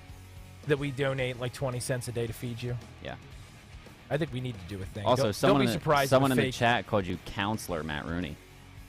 Well, that's what lawyers do. Counselor. Counsel. Yeah, we're counselors. Yeah. Don't be hating. So, are you like really good at relationship advice then? Am I really good at relationship advice? Or are you just good at breaking people up? Well, do you want me to give you some relationship advice right now? Sure. Sure. If you want to be serious, taken seriously at broadcasting, don't have your girlfriend use your pet name in the YouTube chat. I don't really care. I don't care. I'm sorry. Is that Bella. really? I don't know if that's really advice. Well, I mean, that's I'm scanning. Yeah, comments but here, I don't know. And I see hi bug. Yeah. Well, I don't. Yeah, I don't know. I don't control what people put in the comments. She also said she's sorry, so back off. Oh, look at you ready to throw down. I don't care. I don't care. To defend the honor of your lady. Wow. Exactly. Are we gonna gonna come to fisticuffs? You want to? Cameras are on. We'll go. I don't think it'd be much of a fight. And I'm not saying it's because I'm that tough, but let's just face it. I'm twice your body weight. Okay. All I have to do is fall forward, and I'd probably kill you. You could by probably accident. just push me over with your finger, and I'd like kill over and die. People don't know this. I sneezed one time, and Dan's back actually hit the wall. Yeah, behind him. When I'm on my motorcycle, It was serious. when I'm on my bike, people are like, "You're gonna fly off like a McDonald's napkin." That has yet to happen, so I don't know what they're talking about. Well, it's only a matter of time. 855-839-1210. Here is the number at the station if you want to call in and you want to participate and weigh on any of the weighty topics that we are discussing on tonight's program. All contributions are welcome, assuming they are interesting, well-constructed. They don't even have to be offered in good faith. You could be a troll. That's okay. I've dealt with worse. On this program and elsewhere. Bella's saying, I'm sorry. Bella, you do not need to be sorry. You just need to know. She actually is scared of you. What do you mean she's scared of me? She did. She said she's not scared of me, but she's scared of you. So that can't be. Do you want me to read the text? I just want Bella to know that she has nothing to apologize for, but if she's going to call you by a pet name in the official show chat area, that I'm going to use it to make your life miserable. That's all. Okay. You already make my life miserable, so I don't really care. Okay. You're just adding on a separate layer. I can take it. Okay. Go, read the text message if you want to share it. Because this show, by the way, we're in uncharted territory. The sitting president of the United States has indicted his leading opponent. But no, let's read text. She said concerning your Gen Z relationship. She said I'm going to call into the show, and then I said, okay, go ahead and do it. I don't really care. And then she's like, but I was like, oh well, I mean. Me and her have conversations on the phone. She's like, yeah, but I'm not scared of you. Kind of scared of Matt. I don't believe that. I'm reading it right here. Bella, there's nothing scary about me whatsoever. All I'm saying is any text messages or anything that I get during the show becomes show content. So if you don't want it, don't say it. Okay, look, I feel a little bad now. Okay. Not for offending you. I just don't want your girlfriend to think that I'm anything other than what I am, which is a lovely gentleman. You want to move on now? No, I'm saying that's lovely gentleman as your lovely Jacqueline called me a snowflake last night. She control her. She's out of control. Well, Bella, if you want to know who's really scary, Jacqueline is terrifying. Jacqueline, she's a little Italian girl from New Jersey. They're the deadliest species on the planet. Okay. What was that expression from The Godfather? Sicilian women are more dangerous than shotguns. Clearly, whoever said that had never been to New Jersey. So just take it from someone that knows. Been there my entire life. Again, 855-839-1210 is the number here on the Matt Rooney Show, talking about not just the 95 collapse, of course, but also the Donald Trump indictment, which, I got a couple direct messages and tweets over the break with people saying, like, okay, Matt, we can read the news too. What do you think that this guy's actually going to end up being convicted? Do you think Donald Trump's going to go to jail? Here's what I will tell you about my read of the indictment. There's only one part of it which makes me a little concerned for the Donald. And this is straight legal analysis. So for you hardcore Trumpers out there with your MAGA hats that want to make America great again, God love you. I'm not trying to insult your boy. I'm just trying to give the analysis they pay me the big bucks to give here around the station. There is one particular part of the indictment that talks about Donald Trump having a conversation with a writer, a journalist, something of that nature, where he allegedly says, hey, listen, I can't show you this thing. I wish I could do a better Donald Trump impression, by the way. Excuse me. Excuse me, I can't show you this thing. I can't Baby bonuses. How does that sound? You are so lucky, man. I can't show you this piece of paper. I can't. It's got battle plans. I can't show it to you. That's what he allegedly says to this person. Now, they charged him with a bunch of stuff, but they charged him under the Espionage Act, which is extremely controversial to begin with, this statute, because it's so broad.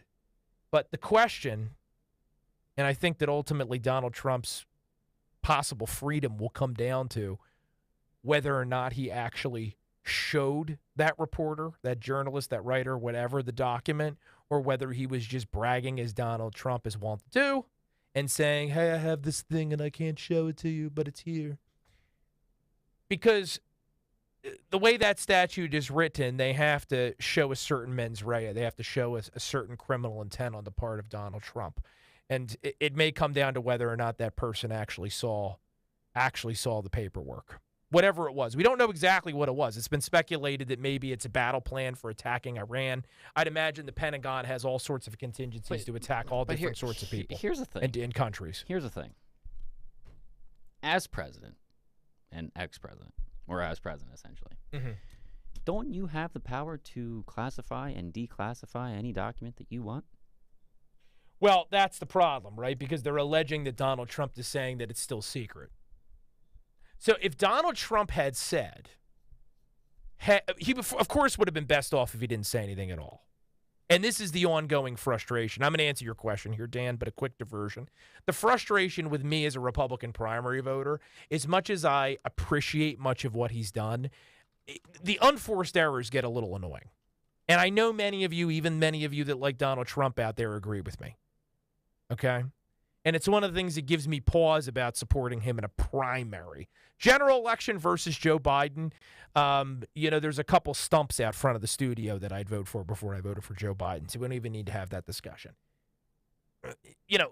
What is he doing saying this in a recorded conversation? It's just you're inviting disaster. You know what they're going to do. They're going to use this against you. Why would you say it? I don't know. But, Dan, to your point. Dan? Yeah. You were asking me a question? Yeah, I thought you were going to do. Did you finish the question? Yeah, that was the question. Okay.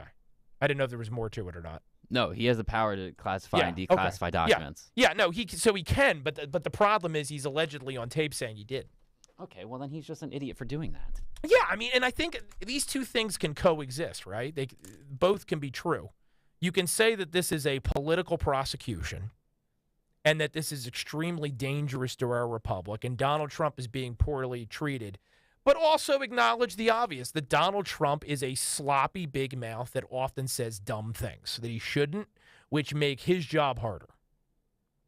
I know that's going to hurt a lot of people's feelings out there in the audience, but your old pal Matt's always going to tell it to you like it is. So, that's the part of this indictment that concerns me for the Donald. Now, there's a second layer to the whole analysis, and of course I'm truncating everything and I'm reducing this down to make it very simple, not because I don't think that we could have a more complex conversation, but 3 hours actually goes by pretty quickly. There's the Presidential Records Act, right? we accept the fact that our presidents are going to have access to classified documents, not just as president, but also after they're president. So that's why I don't think the obstruction charge is going to be overly successful, because Trump had a right to access certain documents, including classified materials. The question is whether he did something with them that's violative of the second statute. That's what this is going to boil down to. I don't think they get anywhere with obstruction. I think Jack Smith knows that. I also think Jack Smith, because he's a political hack, knows that part of the importance of trying to get Trump for some kind of willful wanton act here, which is why they're bringing the Espionage Act into it, is because he has to differentiate what Trump did from what Biden and Hillary Clinton have done. We know that Joe Biden and we know that Hillary Clinton both had classified documents, right, that they purportedly were not supposed to have. Hillary Clinton's emails, over 30,000 of them on a server. How many of them ended up getting deleted, Dan? Whatever happened to that? Nothing. Whatever. Why? Let's bring up the emails again. Nothing. Let's bring up the emails again. Nothing. And she's on Twitter making jokes about it, selling merchandise. Yeah, she is. About her emails. 30,000 of them deleted, all of them. Do you delete your emails? I don't have any classified information. I've got emails that are protected by attorney-client privilege because I'm a lawyer, but I don't have any classified information. Hillary Clinton deleted 30,000 of them. So, again, think about that with the comparison here, the compare and contrast. Donald Trump still has this stuff. Hillary's gone. She destroyed evidence. There's nothing more serious in my world than destroying evidence, and yet she got away with it. It gets even worse than that. So she's keeping stuff on this unsecure server, right? And then where does some of this information end up? On Anthony Weiner's computer. Do you remember this? I can't trust a guy with the last name of Weiner. I'm sorry. It'd make me gay if I did. What? Make me gay if I like the guy with the last name of Weiner. Hey, you like Weiner? Oh, my God. Happy Pride! Mayor Pete! You can't. He's gay. You can't do that. This is. You can't do that. Look, to me, this isn't a. Well, all right. We'll talk more about Pride Month. It's at some point if we have time. But you just always have to take it and go too far. That's what I'm going to call you. Too far, Dan. That's my humor. It is your humor. That's why me and you don't have the same, because I take humor too far. I try to cross the line a bit. I try to push boundaries a little bit. Yeah, what is Dave Chappelle called a habitual line stepper? You're the habitual. I try to step the line, especially with the FCC and every show that I've been on. You do. You're a troublemaker. I do. I like stirring the pot. I like it all. So I'm a pot stirrer, man. Pot stirrer. Whatever, bug. Whatever, bug. Are you gonna start calling me that too? No, I'm not gonna call you that. That's a little too intimate. I'll leave that for you and Bella. Okay. Buggy Boo. Bookie. Bugalicious. Bookie. Yeah. Let's listen to our main man here, though, Joe Biden. This is a little bit of a flashback. Not too far into the distant past, but this is from January 2023. Uncle Joe, the big guy, talking about having no regrets about having classified documents in his home, his office, his garage, for decades, back to the 1970s. Listen to this. I think you're going to find there's nothing there. I have no regrets. I'm following what the lawyers have told me they want me to do. It's exactly what we're doing. There's no there. Thank you. All right. So there's no there. But these documents were in Joe Biden's garage for decades. Decades. Remember, the allegation currently being thrown in Donald Trump's direction is that he had these documents, refused to turn these documents over, and that these documents were seen or shown to people that shouldn't have seen them. Now, do you think that Anthony Weiner, a guy who was talking to, how old was that young lady? 15 years old? Probably. A guy who's engaged in that kind of behavior, do you think that information was safe on Anthony Weiner's laptop? I don't know what's safe on Hunter Biden's laptop. How do you feel about that? Well, that's the second layer to this, right? So we know that Hunter Biden, God knows who else, was hanging out at Joe Biden's house in or near that garage and home office when these documents were hanging out undisturbed at that property down in Delaware. How safe do you think those documents are? What are the odds you think that at some point somebody went through them? I'd say pretty high. So why is Donald Trump facing 100 years in prison, but Joe Biden is being protected by the deep state and Hillary Clinton was let off scot-free by Jim Comey? There is no reasonable explanation. And by reasonable, I don't mean morally reasonable. I mean analyzing this logically. There's no reasonable explanation other than the fact that Hillary Clinton and Joe Biden are Democrats. They're insiders. They're members of the deep state. And Donald Trump is not. Love him, hate him. I was going to say whether you're neutral on him, but let's be honest, there's no one on the planet that's neutral on Donald Trump. He's not part of the club. He never has been, and that's been his ultimate appeal as a candidate over the course of his career in public office as part of this national debate that we're engaged in. Can I just go on the record and say I literally hate everyone in politics? Everyone sucks. Everyone. I mean, broad statement, but I genuinely everyone in agree. politics sucks. There is no one in politics that's like, I like that guy. What a good guy or what a good gal. No, they all suck. I don't care if you're the right, you're the left, you're the middle. They all suck. They all scam you out of money. They all scam you out of do it. No, they all suck. They all say something and they never do it. So you really can't take politicians seriously. This whole thing is politicized, and if Donald Trump was running as a Democrat, it would never even happen. So there you go. End of story. End of show. We'll see you next Sunday. Well, I guess we can go home now. Good night, everybody. Yeah, I guess that's it if you say so. That's right. Well, so you are echoing the frustration of many with this process, and you are. I don't even think you're intending to do this, Daniel, but you are touching upon why this present pass at which we're finding ourselves is so dangerous for this country, because Americans are already becoming increasingly jaded and unwilling to accept that our system is fair, that you can trust the results of an election, that you can have faith that when a jury convenes and deliberates over evidence, you're likely to get to the correct result. We don't think, to put it more simply, that America works anymore. And this sort of behavior that we've seen from Jack Smith and some of these leftist prosecutors over the course of recent weeks and months, this does more damage to our country and to our democracy than 10,000 QAnon shamans. That's just the truth.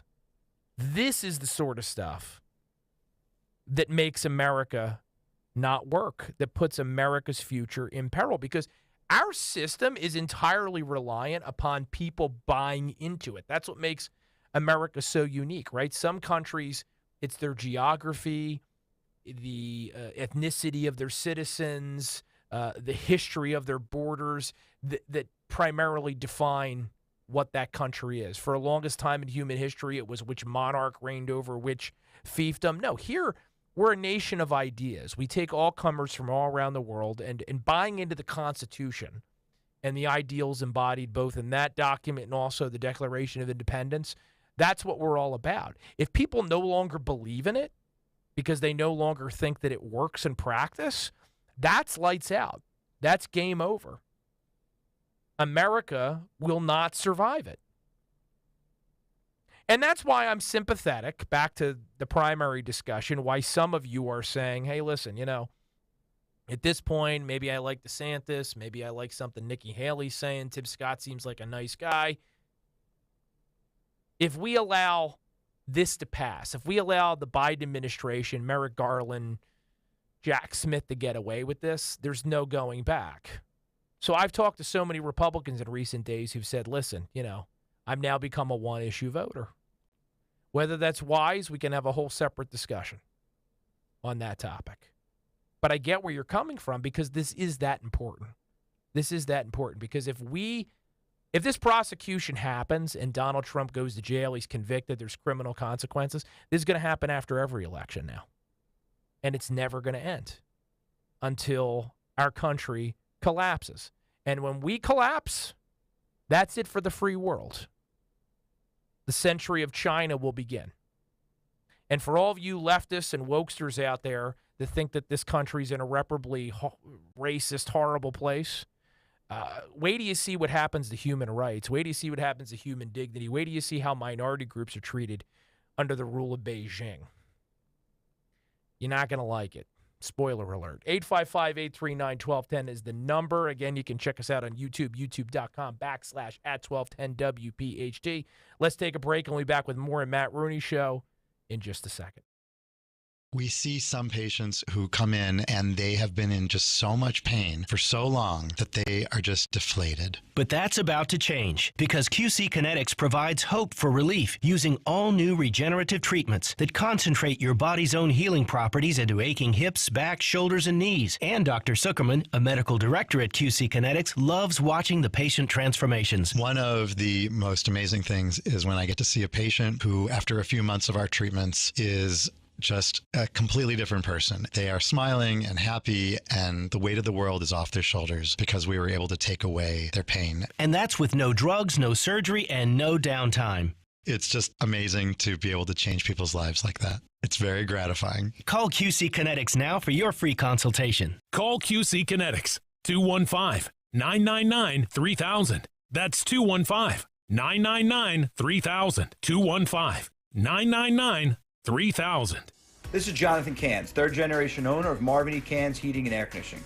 My father and grandfather taught me three things: be honest, provide great service, and give back to the community. And you will continue to be in business for 3 more generations. You have a choice as to who services your heating and air conditioning. At Marvin E. Cans, you'll get great service and honest pricing, but also a company that gives back, like installing a free train furnace for a disabled Afghan war veteran.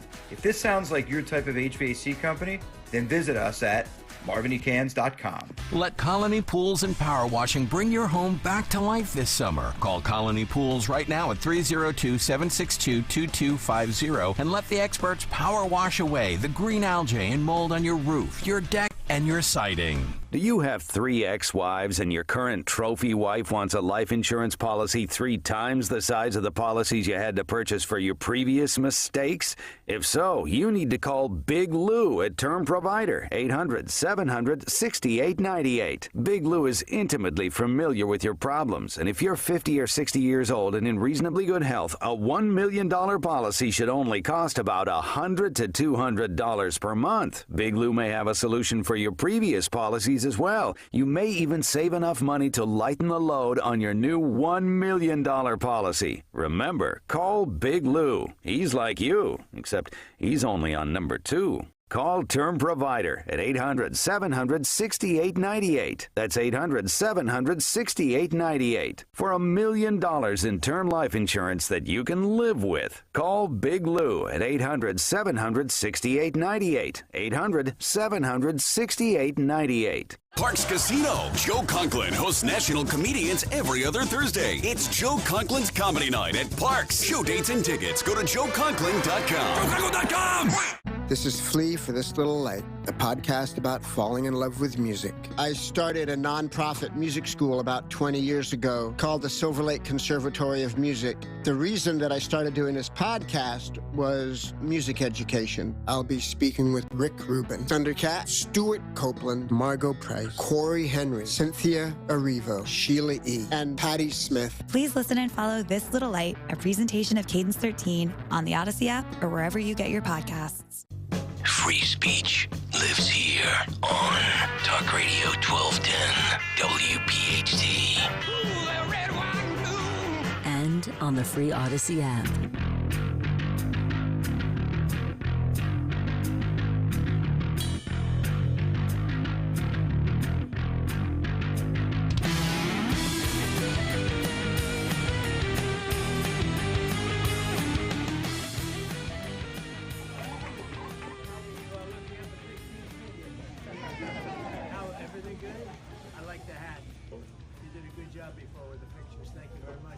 Thank you, everybody, for coming. That's a nice crowd. I love you,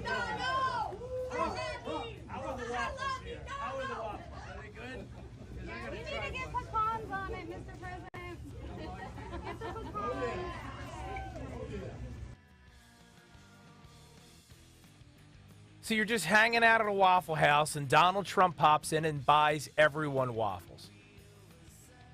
What kind of monster would send a man to jail for 100 years who buys everyone waffles? What's happening in this country? Monsters. They're absolute monsters. It really was Trump at his best, too, because then he starts handing out free waffles. I think, do we have the rest of the clip? Thank you, everybody, very much. Don't eat too many waffles. Don't eat too many waffles. Don't eat too many waffles. I love it.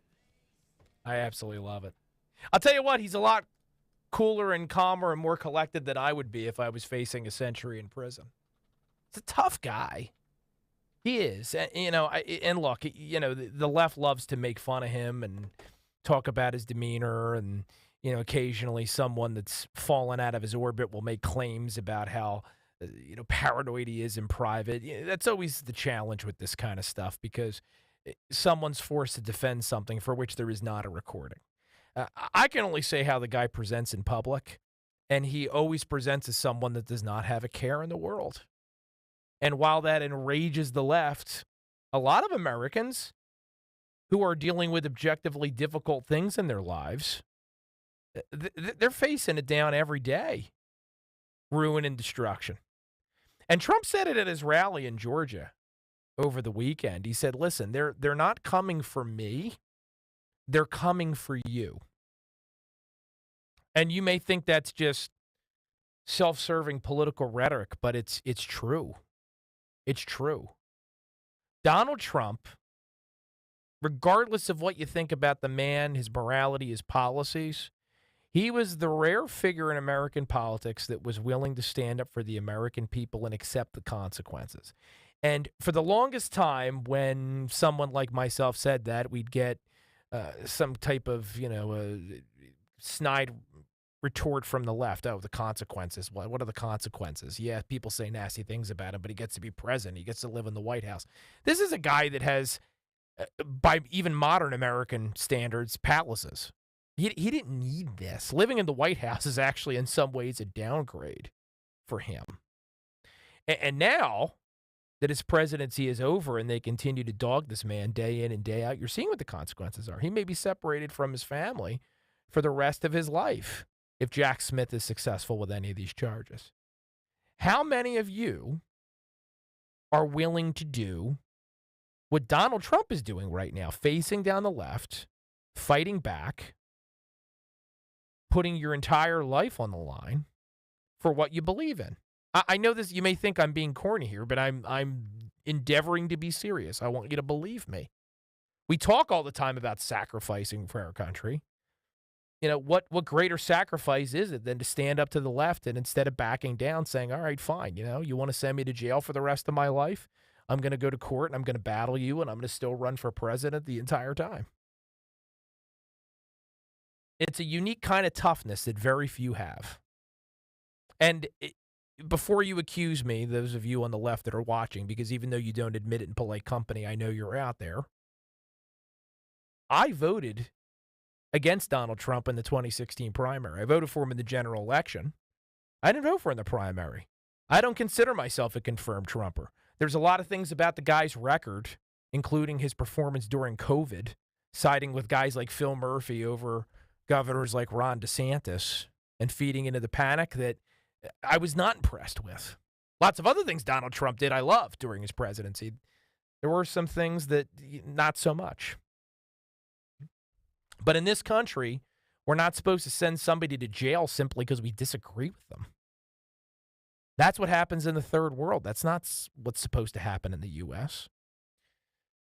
855-839-1210 is the number here on the Matt Rooney Show. You can also check us out over on the YouTube page, which has been active tonight, youtube.com/@1210WPHT. I actually see Bella did make a comment about being a little intimidated on here. I feel terrible about this now. See what you did? What do I need to do to make your girlfriend feel better? See what you did? Other than find her a better boyfriend. What can I do to make this right? It doesn't get better than me, that's all I'm saying. Apparently not. You're her bugaboo. Little buggy wuggy. Well, speaking of that, she said it's literally just bugs, so don't make it weird. Now, listen, you two. I love you both, right? But you're the one canoodling on YouTube in a public thread. So don't accuse me of making it weird, okay? It literally was not me. So it was already okay. I don't know why you're saying both of us. It was not me. I did not do it. Oh, so now you're throwing your girlfriend under the bus. Yeah, I don't control what she says. Okay, all right. I'm not controlling. She can do whatever she wants. She's a free woman. Yeah, well, that's awfully modern of you. She's free. She's a free woman. She's allowed to do what she wants. Yeah, this isn't the 1800s. She can bake me any kind of pie she wants. Rhubarb, blueberry, I don't care. I do like a nice key lime pie, though.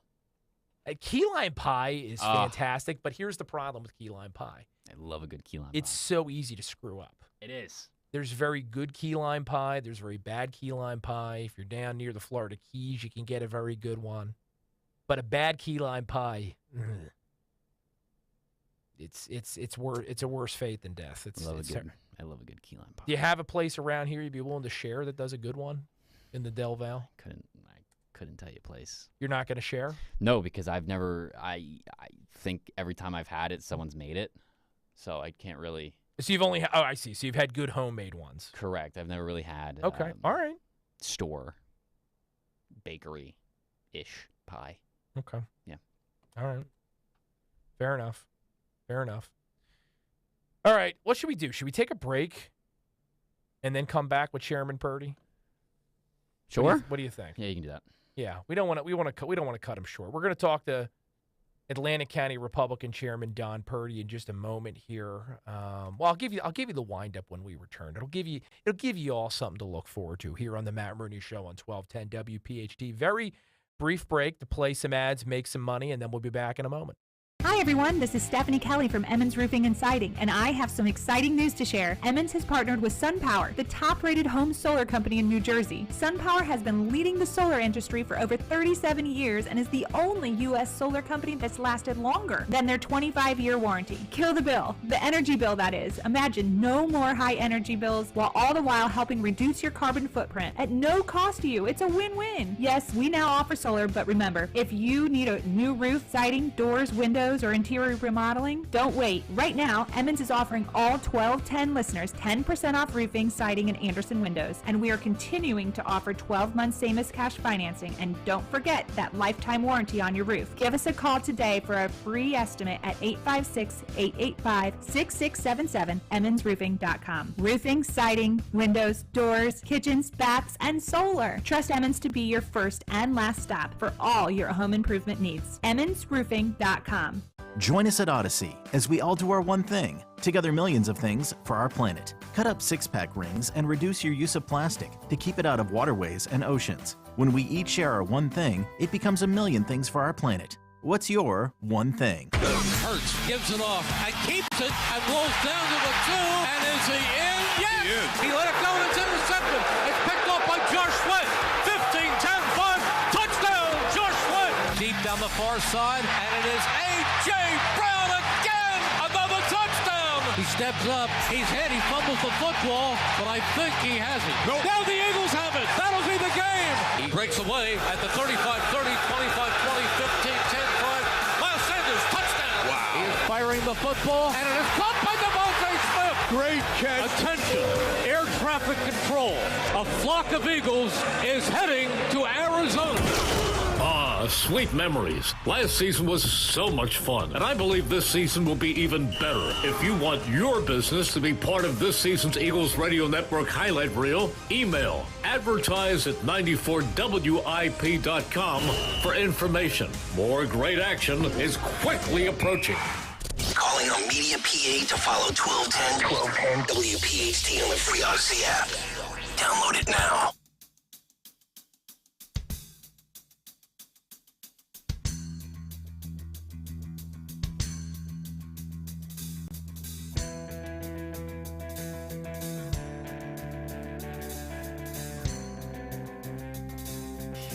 I don't know what the theme is tonight for the music. When are you going to do the reveal? Do you have a guess? No. Not yet. Okay. I'll tell you after your first guess. Okay, so maybe the end of the hour? Potentially. Okay. All right. Well, it's your show, so you whatever you think is It's nice. not. It's your show. That was sarcasm. Your name's on it. That was sarcasm. I mean, if you have a guest now, I mean, you might be right now. I don't know, whatever you're thinking. Yeah. Well, let's go to our guest.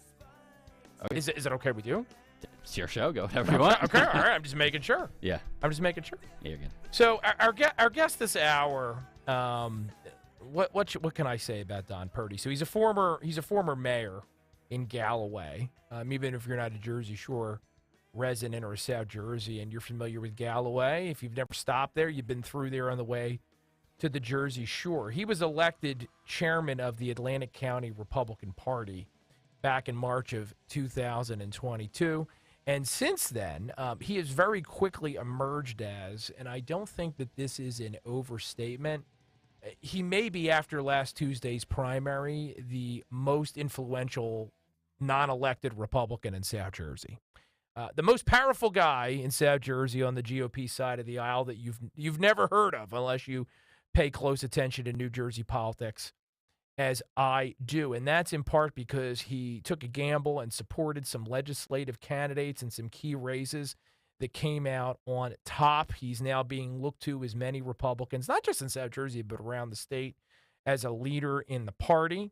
And the guy has a bold vision for the future of Republicanism in New Jersey, which we're going to talk a little bit more about this with him in a second. But this is a very big year for South Jersey Republicans. If they can win in Gloucester County and in the 4th Legislative District this fall, Dan, which for those of you, again, unfamiliar with South Jersey geography, that's kind of the Blackwood, Washington Township part of the state. The legendary South Jersey Democrat machine, helmed by George Norcross III, is going to be, once again, for the first time in 20-plus years, confined to its Camden County borders. That's an historic reversal in South Jersey politics. So if it happens, our next guest will be at the center of it. Without further ado, let's welcome Atlantic County Republican Chairman Don Purdy to the Matt Rooney Show. Mr. Chairman, thanks for joining us this evening. Thanks for having me, Matt. It's almost like comical just listening to you guys. I don't have to listen to anybody else besides you two. It's great. You guys got a great show, and you come in nice, loud, and clear. Well, I appreciate it. I was just going to ask you, how's the signal down there in your part of the state? Oh, it's great. It's great. And, beautiful. You got a huge following, obviously, with us Republicans. So, and I think that, of course, our real estate is growing day by day. You know it better than anybody. So, of course, your listener base is growing as well, and we're going to help you gain that rise out here, too.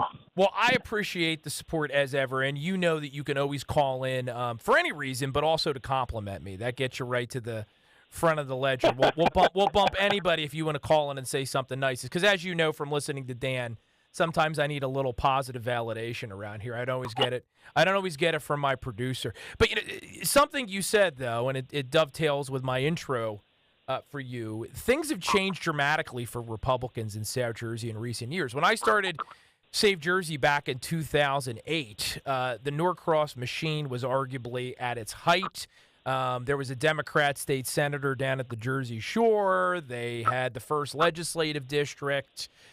Republicans were very much on the ropes. There's a few places they were winning, but not with any regularity. Now, if the Gloucester County Citadel falls, it's a whole new world. How do you see the landscape heading into the fall elections? Do you think Republicans have a chance to make history in South Jersey? 100%. I think the best thing that we have going right now as Republicans and the organization is Joe Biden, which I really love, and Phil Murphy, which I really love. Atlantic County, we have Michael Solomon, which I really love because it gives us the opportunity to gain ground, let people understand that these family values that we all grew up with are not the same. And one of the things I tell people as I go through and talk to different towns is, the Republican organization let this happen. We let it happen. We're hard workers. Republicans are hardworking people. We work, and we sat back. We let the vote by mail go. We wanted to be there on election day. We have families we raise, and these people push their agenda right on by us. And now it's the time to reckon. Now people are sitting back saying, wait a minute, look what's happening in the schools, look what's happening in the country, look what's happening in the state, look what's happening on our borders. And it all goes back to local politics. As much as people think it's national, it is local. And you see the people that go through school and education, and they get, I don't want to use the word brainwash, but when they're with teachers more than they're with their families, sometimes the teachers sometimes put their values in the students that might not be the values that the parents, especially with the single family parent, teaching their kids. And that is what has created this whole thing that we've had over the last 10, 15, 20 years, that you're seeing really the cream coming to the top right now. And people are saying, wait a minute, this is not the country that I grew up in. These are not the values that I grew up with, and we need to stop this. And when they say red wave, it's not really a red wave. These are not new people. These are people that are actually thinking about politics and saying, wait a minute, maybe I didn't declare myself as a Republican or so forth, and I didn't really think it mattered. I just wanted to work and provide for my family. And they're saying to themselves, this needs to stop. This is craziness, because when you see it would come on to television over and over, people say, that's never going to happen. That's never going to happen. And then this stuff starts happening. And people are saying we need to stop. And that's what you're seeing happen now. You're seeing the JFK Democrats that are saying, like the Jeff Van Drews of the world, that, wait a minute, I was a conservative Democrat. This party is just so out of contact. It's not what I even signed up for. They're the people that are coming across. So the values of the Republican organization are there. They're there for us. They're there for our values to get put out there. And Trenton, that's how this whole thing happened with LD4. Was we believe that it was been Democrat for and just for to give 20+ everybody a little bit of context, Mr. Chairman, since we've got some people from outside the area listening. So New Jersey Republicans have an outside chance, but a real chance this year of flipping one or even both houses of the legislature. And ground zero for that battle is LD4, which takes in some of your county, Atlantic, also a piece of Camden, Gloucester County. There's an open seat there. Fred Madden, the state senator, he's a Democrat, decided not to run this year. I think the district got a little redder, so he probably wisely decided it was time to retire. Democrats have decided to run Paul Moriarty, who used to be on Philly radio for a number of years, one of the least liked guys, I think, in either party in Trenton. So Republicans had a real opportunity this year, and I believe you believe they still have a real opportunity to flip this district. And Republicans had a very public disagreement, however, as to who those candidates should be. And the slate that you supported was successful. Did I summarize that correctly? You did a great job with that. And I think that the thing that people need to understand is, there was a process that took place, and I didn't agree with it. And I wasn't by myself. There was a lot of leaders that were in the Gloucester, the county, as well as, let's kid ourselves, Camden County. We can get into this whole thing with senatorial courtesy is down the road, but there's a very unique part to this piece of this puzzle that you're talking about, that you're only going to get one shot at this right now, and it's going to be a low voter turnout. It's going to be you got to have the best candidates. They have to be on their game. They have to be financed, and they have to be willing to do what it takes to win. And I just didn't see it. And I don't want to sit on your show and talk about anybody that's bad, because my thing now is let's build a party. Let's heal the heels. Let's get forward. Everybody's on the same page. The only way we win is Republicans working together. So I think there was a disagreement with candidates. I didn't see it. I didn't like it. And there was a lot of people that were seeing the same as myself. And, and I even tell the people in Gloucester and Camden, this is bigger than you. This is much bigger than you. This is bigger than me. This is about caucus in Trenton. This is about legislators. This is about getting the things we need done, delivered. So it's not just about, what we think is best for our own area. It's the state. And hometown rule is one thing, but when we have the opportunity to possibly move the goalpost and move it into a direction that's better for our values, okay, our conservative values, we need to do that at any cost. And I think that's what you saw happen. And all the battles this year, because you mentioned that there's statewide implications here. It's not just about our own backyard. Sure. You know, all the battles this year in New Jersey, they're going to impact control of Trenton or in South Jersey. It's kind of fun, 8, 2, 3, 4. This is where the action is. You being in Atlantic County, you're kind of the epicenter of this shift that's happening in New Jersey politics. You mentioned JFK Democrats. I think your county may be one of the last places where they truly do exist. Your organization, even though it continues to succeed, is doing it in a county where Democrats still have a voter registration advantage. So, I mean, let me ask you simply, for Republicans listening wherever they might be tonight to this program around the area or the country, what are Atlantic County Republicans doing to win over blue-collar Democrats, independent voters? What are they using to reach those voters this cycle and beyond, and doing it so successfully? And also, which issues are you finding with your candidates that are working on the trail? Is it parental rights? Is it taxes? What's connecting?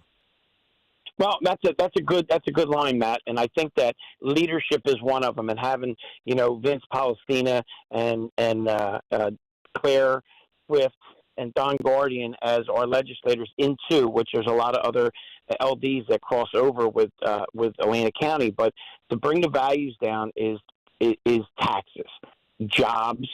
That's the main things that we're seeing right now is jobs, taxes, and nothing for nothing. Public safety. Public safety is big up there, and the Democrats made a very big mistake by throwing the public safety from the police officers to the fire departments and the EMS, and putting them to the side was a big mistake on their side. And obviously, you see them double back checking with that. But the casino industry down with us is very big. It's a hospitality industry. We need that to survive. It's billions and billions of dollars a year, and it comes back to, you're looking through the state trade unions, the labor unions. They are very big and strong in Atlantic County, and they see it. They understand it. We've got people that are in office that are there for the families, for the businesses. A lot of our the labor angle is interesting, too, because we're seeing a gulf open up in New Jersey between private sector labor and public sector labor, right? You've got the NJEA, the CWA. They're very much in league with Phil Murphy and his policies, but some of these private sector unions, the electricians, the folks that actually come to your house and fix stuff and build things in your community, they want to work just like the rest of us. So increasingly, they're finding common cause with Republicans in New Jersey. That's a good point. I mean, my father, 45 years he was in the trade. He's still doing, he's still out there doing. He's a pipe fitter, local 322. They would always push him to go vote Democrat. My dad was a diehard and still is a diehard Republican. And you're seeing a lot of this now. What you're seeing is the leaderships of the parties, the presidents, the business agents that are saying, wait a minute. We have to separate ourselves from state policy to local policy because, what works here in Atlantic County, you might say might not work up in Camden County, but it works here in Atlantic County, and give us the opportunity to support what puts our men and women to work. And that's what you're seeing. I want to bring up one good point that I have as a chair in Atlantic County is my good friend Michael Donahue. Mike Donahue is the Cape May County chairman. He's a very good friend of mine, and he's a book of knowledge. He's this show's designated legal analyst. That's his official title. I refuse to pay him, but since he's got judge in his title, so it works for us. It's mutually beneficial. We have him on all the time. So us winning in Atlantic County has a lot to do with good leadership. You got to remember our county. We have 9 commissioners. We have, out of them 9 commissioners, 7 of them are Republican, and soon to be 8 of them are Republican. So we are Republican controlled. It's been many, many, many years in a Democrat area. But it's about, I believe, these people. I tell people all the time, do not go and knock on somebody's door and beat them down to switch to a Republican if they're a Democrat. I want their vote. Don't insult them. Don't tell people you want them to change your party affiliation. I want your vote. That's what I want. I want you to look at our candidates and say, do these candidates have the better family values that you think is best for you, your families, or your business for that matter? And that's what I want you to do is vote for me. Because if that all works, at the end of the day, they might switch their party affiliation. Or, you know what, just not vote with us. And that's what you're seeing in Atlantic County. And I'm telling you right now, that's what you're going to see in Gloucester. You're going to have this massive thing that is going to be like no other. It's going to happen in Gloucester this year. And it's going to change the spectrum for state of New Jersey because of the players that you mentioned earlier. It's going to change. And there's a lot of things out there because you have a Republican organization, then you got the North Jersey Democrats, and then you got the Camden Democrats. And so you really got three factions. And the North Jersey Democrats would rather much give it to the Republicans than give it to Camden. So that's a benefit to us. It's not a secret. You've seen it during redistricting. This is the benefit that we have. They have their own problems in Paradise. And, they've been spending $7, $8, $9 million annually in Atlantic County against our races, and we've been winning. And it's because the rhetoric, the nasty mailers. I mean, the mailers that they just put out. It's the Camden County side doing it with bloody hands. They're telling Claire Swift that she was responsible for killing kids. Them days are over. These voters are tired of seeing that garbage in their mailbox. It is turning people off. Their playbook that they've used for many years are not working anymore, and we've got better candidates. You just said it earlier. You see the candidates they have. We have better candidates, and not just being in Atlantic, but now being in Gloucester and Camden County, because there's going to be a Camden County senator there. That's where it all comes into play. Well, and there's a lot more we have to talk about down the road, too, when we have more time, including the fact that your point about candidates, this is going to make some of our leftist listeners' heads explode. All of the diversity in South Jersey is on the right side of the aisle now. Female representation, non-white representation, labor representation, all of the candidates they're running in these competitive districts in South Jersey, the Democrats, they're all old white guy retreads that have been around since when Matt Rooney was in high school. So things are definitely changing. Times are changing. And Don Purdy is at the center of this shift. So whether you like it or not, we're going to force you to come back on at least a couple more times, I think, before election 2023 is over. Maybe we could even get you in the studio at one point. Sure, absolutely. I would listen. Any time that I can use, I come down, I go on the radio all the time down here, and everybody's like, why do you go on the radio? Because I'm advancing our values. That's what we need to do, because so much of the airwaves that you see, Matt, thank God with you, but so much of the airwaves you see is the message that they want, that they hear, that they drill into people. They don't want the good message heard. It's suppressed. I got Harry Hurley down here that beats the drum nonstop for conservative values, and you do it as well. And that's what you need. The people just need to hear. I'm tired of hearing people say, whatever this other guy wants to say, common sense, whatever he's trying to play games with. This is real values. I'm not going to walk around in a 15-piece suit and tell everybody how great I am. I want a team. It's not done by one person. It's got to be done by a team. And I believe in creating big teams and give everybody a job. Seat them at the table, not like these other guys are doing. Some of these guys they haven't won a race in their life. They're going to tell everybody how they should be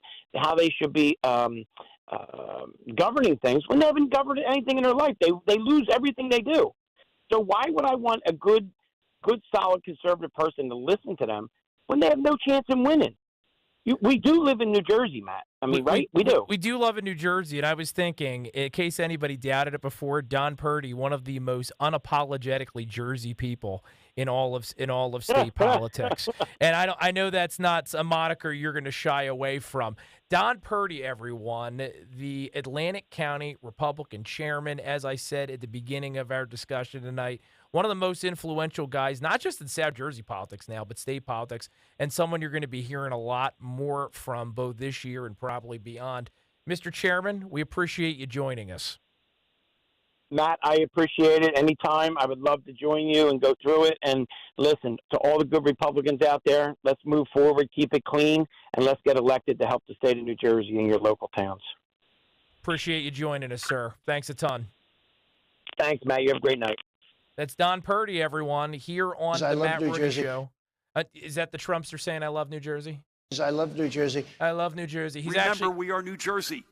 He's up at Bedminster as we speak. Is he? Hopefully not reading battle plans. I love New Jersey. Remember, we are New Jersey. 855-839-1210, everyone. 2 hours in the can, 1 hour left to go here on 1210 WPHT. Bottom of the hour, did you want to guess music theme? Oh, do I have time? Yeah. Okay. No, I have no guess. You don't have any? No, you can tell me. Nothing. I got nothing tonight. I'm waiting for you to guess. I think part of the problem is I'm so fired up with all of this indictment stuff that normally I'm a little bit able to do the divided mind thing and focus on it. Yeah, So. I knew you'd be fired up, so I used that in account to plan the music today. Is the theme Matt's fired up? Correct. Is that really all it is? Yes. It's agitation music? Yeah, you can say that. All right. Well, I'll listen to some during the break and see whether or not if I agree it was actually appropriate. Actually what? Actually what? I didn't have a theme today, so whatever you said, it was going to be the right answer. Are you just making it up? I think I'll do a wrap around. I didn't have a theme. You tricky little man. I didn't have a theme plan, so whatever you said was a theme was going to be like, yep, that's correct. You tricky little producer guy. If you really want, I guess it's kind of like music that I listen to. I get it's really not a theme. It's really not really a theme. Well, it's also what we do every week. We Correct. Listen to music that you listen to. Yes, but I really didn't have a theme today and I knew part of it would be because we'd have you really wouldn't be paying attention. So, so I was like, I'll take this to my advantage. Well, next time we're together, I'll do a better job of paying attention. I promise. If you're trying to teach me a lesson learned. Yeah, I got nothing. All right, let's take one final break between hours tonight, play some ads, make some cash, and then we'll come back for the final hour of the Matt Rooney Show, Twit Talk, and more when we return. Before the opening bell on Monday, contact David Bazar, Karen Bazar, or Brett Elam of Thrive Financial Services, 215-798-9088. Get on the original Roadmap to Retirement and get yourself educated about the tax benefits of a Roth IRA. It's your roadmap to retirement, and it starts by getting educated from advocates who will help you navigate your own roadmap to retirement. Leave a message at 215-798-9088. Don't miss The Education Show with Dom Giordano every Sunday morning at 5:30. Find out how you can help your child or grandchild succeed. Sponsored by New Hope Academy.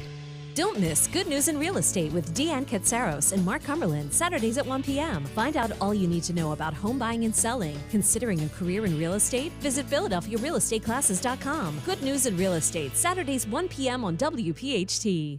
I remember the moment. I'll never forget that moment. That changed my life. At that moment, it hit me.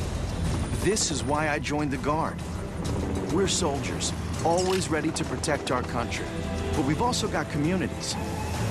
Family, friends, neighbors who count on us. I couldn't believe it. I just saved a life. Somebody from my hometown. See what it means to be a citizen soldier at NationalGuard.com.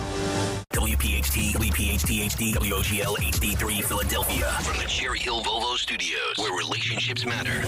Always live on the free Odyssey app.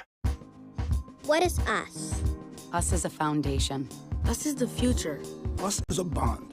But right now, that bond is fraying. And we need a place that could make it whole. From diabetes prevention to safety around water. The why fills the gaps. And bridges our divides. But they can't do it without us. Donate today. Because where there's a why, there's an us. Read by members of the Y. The Y, for a better us. Calling on Blackwood to follow 1210 WPHT on the free Odyssey app. Download it now.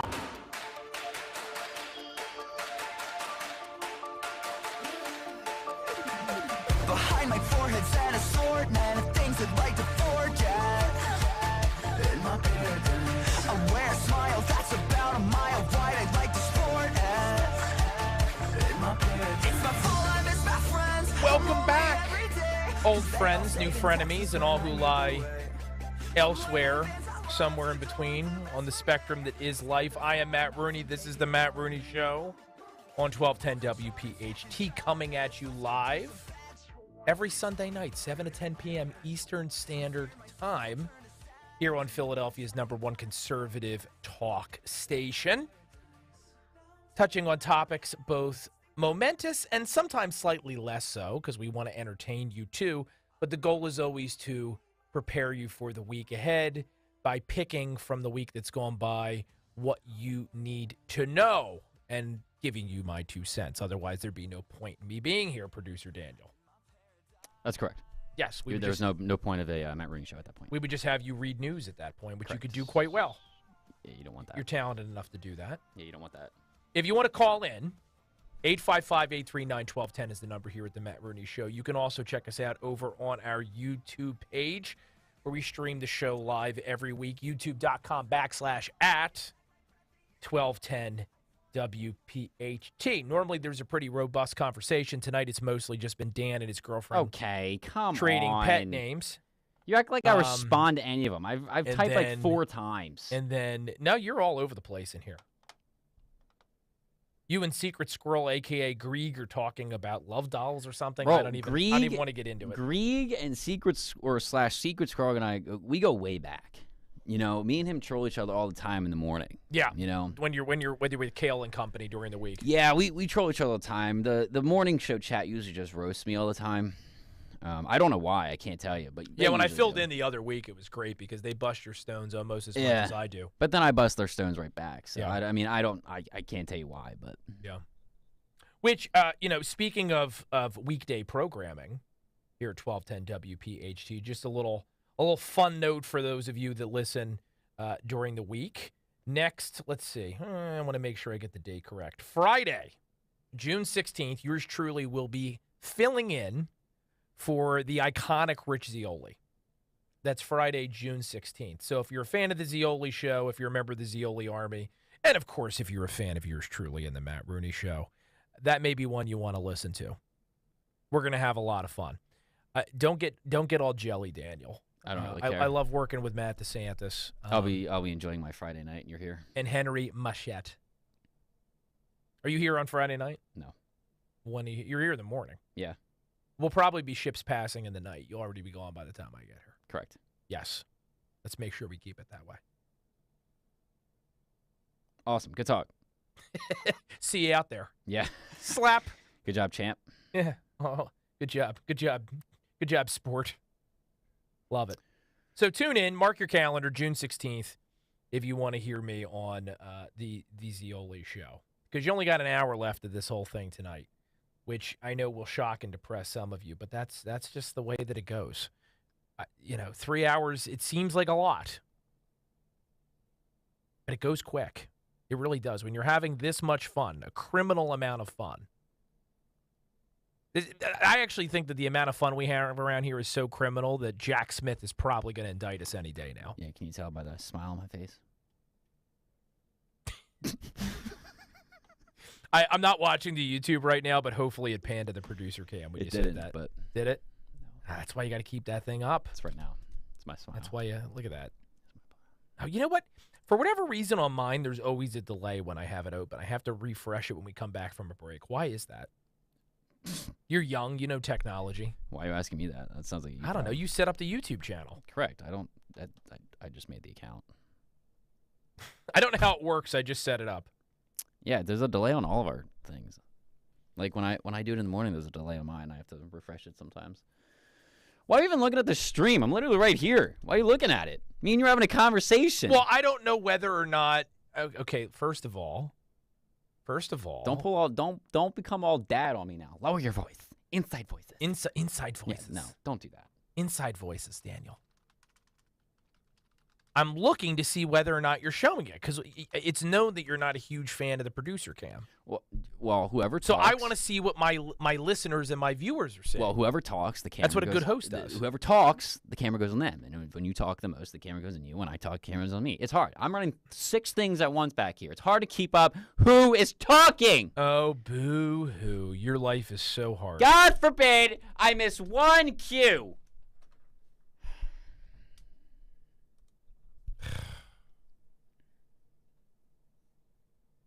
Okay. Continue with the program. Let's continue with the program. Let's move on. Let's move on. How's your Pride Month going, Dan? Prideful. Is it prideful? It's prideful. Prideful.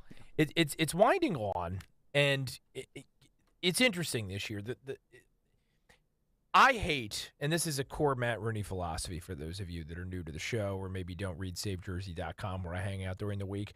One of my axes I love to grind is the notion that you should not accept any premise that's advanced by the left ever. Okay, real quick. I don't mean to interrupt you. Real quick. Yes, you do, but go ahead. Real quick. I don't mean to interrupt you. Go ahead. Go ahead. Incanu49 on YouTube. Daniel needs a Bud Light. Get out of here. You're banned. Bud Light is... I can't say that. It is pea water. It is disgusting. It's pea water? Another word for pea water. Another word for pea. I can't say that. Really? That one's on the FEC list? Sometimes it's surprising. You can say it in... you can't use it in that context. So like you're pissed off. You can say that, but you can't use it in the other context. Oh, I see. Yes. Yeah. You can't refer to the actual substance. Correct. With that word. Okay. Yes. Bud Light's disgusting. I only drink it when I was drunk, and it tasted very good. But I was also drunk, so I had no idea what it tasted like. Originally, it's not good. I do not want one. I'd rather take a Miller Lite, if I'm being completely honest, with light beer. I don't know if Akanu is new to the chat or not, or been new to the program. Dan's preferred beverage is something called a High Noon. Correct. I had them last night. Yes. Which kind of tastes like Satan's pea water. If Satan was a teenage girl. I don't know how else to describe it. It's just it's not good. It's not good. But Dan loves them. I think I gave him a case for Christmas because it's the season for giving, and I wasn't going to try to help him man up at the holidays. It's not the time to try to make a big change in someone's life, and I failed. I failed you in so many ways, but we need a separate show. They said yes, I am new. Never heard of High Noon. They're fantastic. Great summer beverage. Highly recommend. You're not missing anything, Akanu. You're not. Okay. You're really not. You can make the same thing by having some cheap vodka and maybe crushing a strawberry into it. There, I just invented a High Noon. Congratulations. I think some of them have look tequila at that. now. Look who's coming to my rescue. Look at that. Isn't terrible. Look at that. Say you're All sorry. All right, well, she's your girlfriend. She doesn't have to defend me. I tell her she doesn't have to. I can defend for myself. I'm a big boy. I have my big boy panties on. They're striped. They're striped. We don't need to know. I mean, if you want to know my size. We share an awful lot with the audience here. There's some things we should keep. I don't care. There's some things we should keep to ourselves. I mean, you can keep whatever you want, but me, I'm an open book, so I will preach my feelings on air. I know a story that Joe Biden should have kept to himself. Oh, boy. We may not have this clip together. We may have to have it on the other end of the break. It's a bunch of malarkey. Yeah. Do you have Biden's gay kiss story queued up, or do you need time to cut it? We can take a break. No, what? No, you are way too early, my guy. What do you mean I'm way too early? It's way too early, my guy. It's 9:12, isn't it? No, well, it's almost fine. What do you mean? I can take a break whenever I want to. I mean, yeah. No, you're not going to take a break now. It's my party and I'll cry if I want to. I forbid it. Actually, I got it. Okay, he's got it? Yeah. So let's give everyone a little bit of background here. So you know that Uncle Joe loves Pride Month, also loves making up stories. They're often not true. He lies about, applications to military academies, and he creates all these crazy stories about him knowing a guy named Corn Pop and kids loving his hairy legs. He was a defensive tackle or a part of defense when he played football at the University of Delaware, and then his mom made him quit. Do you know about that story? They come harder and faster than anyone could ever fact check them, because we're dealing with someone that is not only demented, but was also a practice serial liar before he lost his mind. So it's a compound problem dealing with Joe Biden. But this latest one is a whopper that he clearly invented because he's trying to find common cause with the Rainbow Flag Brigade as we continue to celebrate Pride Month. So check this out. I was getting out of the car to go in the city hall, and there were these two well-dressed men standing in a corner. The light changed. They kissed each other and went in different directions. One went to the DuPont building, one went to the Hercules building. And I'd never seen that before. I looked at my dad. He looked back at me and said, "It's simple. They love each other. It's simple." It's simple. It's simple. They love each other. So I Oh, wait. Hold on, we gotta. Hold up, we gotta. Dad, he looked back at me and said, it's simple. They love each other.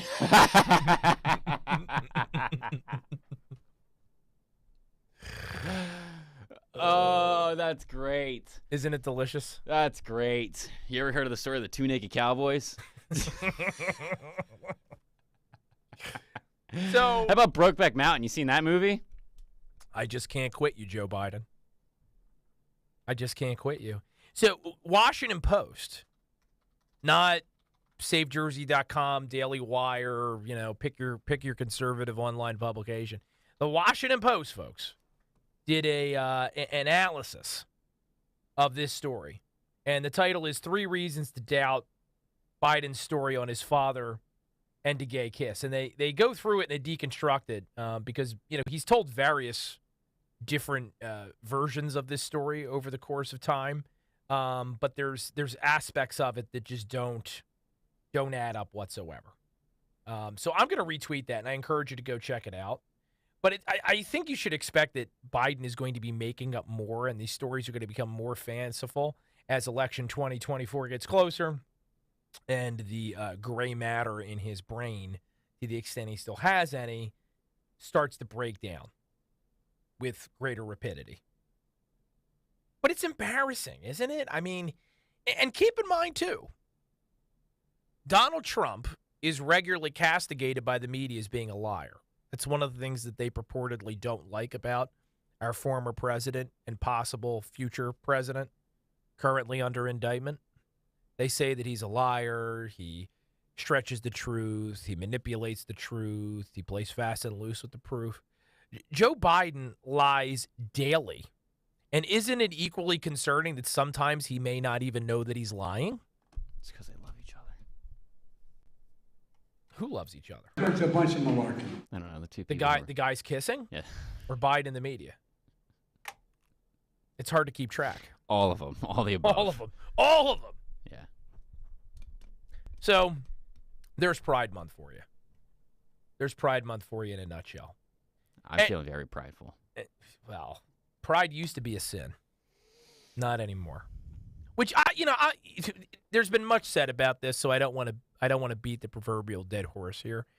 I have tried in good faith this week to read some stories about Pride Month, trying to get to the bottom of the following question. Is there anyone out there celebrating Pride Month, marching in a parade, posting something online, however you're commemorating it, that's actually focused on quote-unquote gay rights?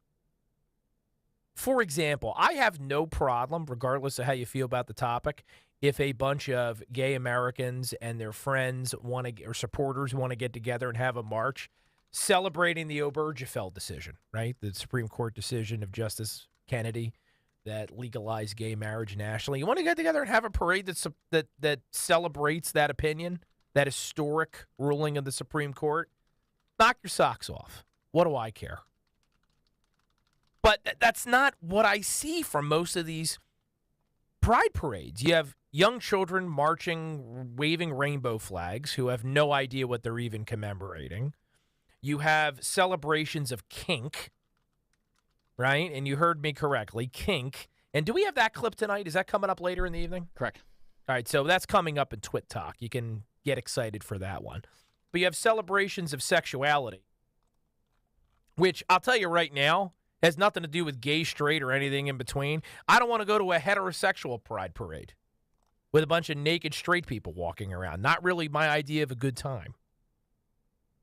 And then, of course, you have, as part of this pride cocktail that's shoved down our throats every June, transgenderism and a number of different varieties of this alleged sexual and gender spectrum, which are not only scientifically bankrupt or suspect, if we're going to be generous here, but I don't even think LGB is that down with TQ in this scenario, because again, a child receiving hormone blockers or a grown man that wants to dress like a woman because he happens to think it's a good time, is that really on the same level as a gay person that wants to marry their partner? Are we really saying those things are equated? Is that what Pride Month is? And I'm asking this question in good faith. If you are a Pride Month participant and you want to call in or you want to get involved in our chat over the YouTube page and set me straight, happy to hear from you, genuinely and truly. But I'm not seeing much of value in Pride Month because I'm not hearing a lot of pride in anything that actually correlates to a constitutional right, either real, alleged, manufactured, whatever. So, I don't know. Maybe I'm missing something, Daniel. Maybe since I'm on the cusp of millennial and Gen X, I'm just maybe a little bit too old to get it. I don't know. No, I don't know. There's also, I'm not going to get too much into it because I have another clip for Twit Talk that basically explains the stuff. It's also commercial too, right? Because these corporations figured out they could make money off of it. Yes, I think that's also part of it. But I have a clip coming up at 9:40 that basically explains everything about Pride. And it kind of, well, it's not really Pride, but it's, that whole community. And it's kind of how I think, but at the same time, it's, I don't know. I mean, good for them if they want, if that's how they want to act and all that kind of stuff. I mean, I'm not going to stop them. Well, again, you want to get together and you want to have a parade where you're just marching around with signs celebrating Obergefell. Okay. You want to have a private event that's adult-themed. Okay. I do have a problem with you marching through a public street where there's children present, whipping each other with leather riding crops. That I kind of have a problem with. I think any normal person can see why that's substantially different. I mean, I'll put this picture in people's heads. I mean, you want me to go out in a parade with some assless chaps, then that's a different story. I'll go out in a parade with some assless chaps. My biggest problem with this comment is what we talked about last week. Chaps always lack a back covering. That's the nature of chaps. Yeah. That's like saying wet water. What? No, water's not wet. That's where you're wrong, buddy. Water is wet. It is not. Yes, it is, son. Oh, my gosh. We don't have enough time to get into this debate. You're wrong. You are 100% wrong. Wrong, oh, doggo. Wrong. When you go underwater, when you're swimming, you're dry. You come up, you're wet. Water is not wet. It is not. I will prove it. It's not. This is the hill you want to die on, Bill Nye? That is the hill that I will die on. Water is not wet, and a hot dog is not a sandwich. Ikanu says Matt knows a lot about chaps. I bet you do. After hearing that comment, yeah. All right, so for the record, my knowledge of chaps is almost exclusively restricted to having watched a lot of Westerns as a kid. I want to be clear about this. Not that there's anything wrong with someone wanting to wear chaps. Just make sure you've got something underneath those chaps to cover your rear end if you're marching in the vicinity of my child or anyone else's child. Is that too much to ask? One would hope not. 855-839-1210 is the number here on the Matt Rooney Show. If Dan gives me permission, I will now take a break so that we can make some money for the station. But when we return, we will have the fact of the week. We're closing in on Twit Talk. We'll have as much fun as we can possibly cram in to the final minutes of this show. That's my promise to you here on 1210 WPHT. Let Colony Pools and Power Washing bring your home back to life this summer. Call Colony Pools right now at 302-762-2250 and let the experts power wash away the green algae and mold on your roof, your deck, and your siding. This is an important notice to consumers facing $10,000 or more in credit card debt, medical bills, or other unsecured debt. You may not be required to pay it all back because there are special programs now in effect that will significantly reduce the amount you will owe if you qualify. This is not bankruptcy or a debt consolidation loan. These programs, which the credit card companies like to keep secret, exist to aid American consumers struggling with overwhelming credit card debt by offering tremendous savings and real debt relief. Accredited Debt Relief has established a special hotline for you to call and learn what savings you qualify for. They've helped qualify consumers with over $1 billion in debt and are A+ rated with the Better Business Bureau. So don't wait. Get the relief you need during these hard economic times. For this free information, call the Accredited Debt Relief Hotline now. Call 800-873-7171. 800-873-7171. 800-873-7171. Pain in your knees, shoulders, hips, or back that won't go away? Check out QC Kinetics. No surgery, drugs, or downtime. QC Kinetics. 215-999-3000. Hurts, gives it off, and keeps it, and rolls down to the 2, and is he in? Yes! He let it go, and it's intercepted. It's picked off by Josh Sweat. 15, 10, 5, touchdown, Josh Sweat! Deep down the far side, and it is A.J. Brown again! Another touchdown! He steps up, he's hit, he fumbles the football, but I think he has it. Nope. Now the Eagles have it! That'll be the game! He breaks away at the 35, 30, 25, 20, 15, 10, 5. Miles Sanders, touchdown! Wow. He is firing the football, and it is caught by Devontae Smith! Great catch! Attention, air traffic control. A flock of eagles is heading to Arizona. Ah, sweet memories. Last season was so much fun, and I believe this season will be even better. If you want your business to be part of this season's Eagles Radio Network highlight reel, email advertise@94wip.com for information. More great action is quickly approaching. Hey, Cherry Hill. We know your favorite station is WPHT. Tell your smart speaker, play 1210 WPHT.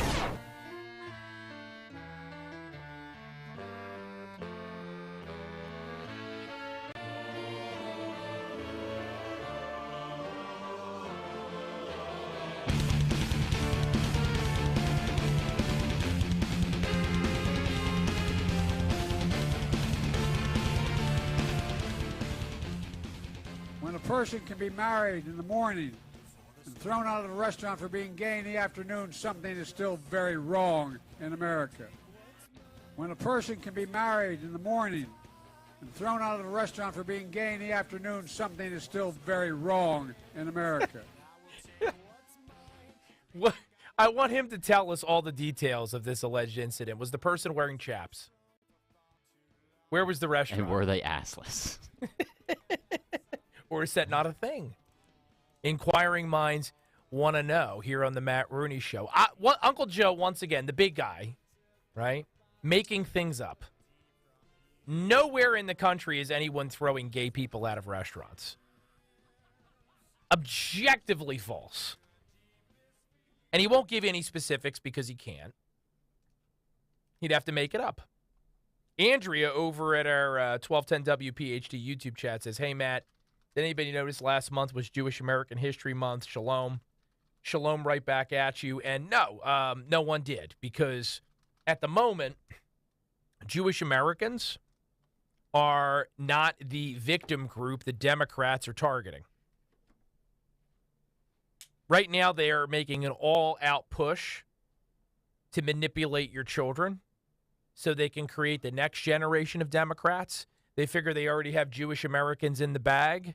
So no point in the mind of a Democrat strategist in doing anything extra to acknowledge Jewish Americans. Of course, a group that we know historically has endured tremendous persecution. We don't need to go into all those details because we know them. But the Democrat Party, that's not how they work. Facts, history, don't have anything to do with it. They're only interested in the political realities of the day. What particular group, real or imagined, can they use to create a point of conflict between the culture and the rest of society? And what appeals to those woke suburbanites who are just wealthy enough that they're not concerned about their tax bills and inflation, at least not yet. Maybe that's starting to change as things become awfully expensive around the country. But which issues can they use to appeal to that group and to manipulate and to make them feel like social justice warriors that are accomplishing something for the planet by heading out there and voting for Democrats? It's sick, it's weird, it's twisted, but that's the modern Democrat mind. I wouldn't lie to you about it. The only restaurant that Democrats, or not Democrats, the only restaurant that gay people are being thrown out of is Chick-fil-A. Wait, what? Was that a joke? Yes. We also don't know that whole That's not true. No, it's Anybody not can true. go in and eat I know, the chicken. but you don't know that whole thing where they didn't allow gay people and people boycott it and stuff like that. No, that wasn't what that was. Chick-fil-A had some kind of, if I remember this correctly, they had some kind of affiliation with and I'm doing air quotes here, anti-LGBT group or something like that. Or they donated, I think, to candidates or causes or something that were opposed no. to. It was Dan Cathy. We're going back a few years now. Yeah, it was 2012. Dan Cathy. Yeah. Who's the owner, by the way? Correct. They made comments opposing same-sex marriage. Yeah, I think they made donations to anti-LGBTQ, which 1, 2, 3 ABC groups or something. Which then started to, whatever. Yeah. One of his comments were, I think we are inviting God's judgment on our nation when we shake our fist at him and say, we know better than you as to what constitutes a marriage. I pray God's mercy on our generation that has such a prideful, arrogant attitude to think that we have the audacity to define what marriage is about. And people started boycotting. Gotcha. Yeah, so they weren't kicking gay people out of restaurants. No, they weren't. They'll sell chicken to anybody. Correct. Yeah, and it's good chicken. Yeah. Something about that pickle on top too. I don't know why. Well, I'm a big fan. Well, the chicken has pickle juice in it. You know that, right? Yeah, it's good. Yeah, it's delicious. Also, they do a peach milkshake. Disgusting. And as you can tell, I've had a few. Chris Christie's had more than a few. I like how much you like making fun of Chris Christie for being fat. Yeah. It's one of the only things on this program that you get excited about every week. If I bring up Chris Christie, your eyes light up like Christmas trees. Correct. Like Chris Christie lights up. His eyes light up when he sees pizza. Why do you? That's right. That's right. Or like a small unattended baby that he can eat. Well, that's should buy that. Well, no, I said eat, not sniff. So let me ask you this, though. I mean, as a Gen Zer, we talked a lot about Chris Christie tonight. What do you find unappealing about Chris Christie? I don't know anything about Chris Christie. I couldn't. Well, you got to know something. I know he was the governor of New Jersey. That's it. Yeah. But when you hear him talk, and when he's virtue signaling and doing his whole I think he's Christie just routine, do you find it annoying, interesting, endearing, No. obnoxious? No, I don't find any of that. I just think that one, man needs to, run a couple times a day. Two, I just think it was Roger Stone who's been on this program before. He said it the other day. He says, "I think Chris Christie should run, not for president." Correct. He needs he needs to run. He needs to run around the neighborhood. But I don't know. I just think that he's. I don't know. I think he doesn't mean what he says, and I think he's just out for revenge because apparently people have wronged him. So. He's an inauthentic guy. That's really what it is. There's nothing real about him. No. Yeah. So take it from your old pal Matt. I've known Chris Christie now for maybe 16 years. You know him personally? Yeah. His number's in this phone. We are not on great terms at the moment. Yeah, because he knows what I think of him. Secret Squirrel said Chris Crispy, like Krispy Kreme donuts. Well, that's I think Trump and his kids like that one. Krispy Kreme. I love Krispy Kreme. Krispy Kreme donuts. That's a good one. You have his number? Yeah. Can I text him? I gave him an opportunity to be on this show before.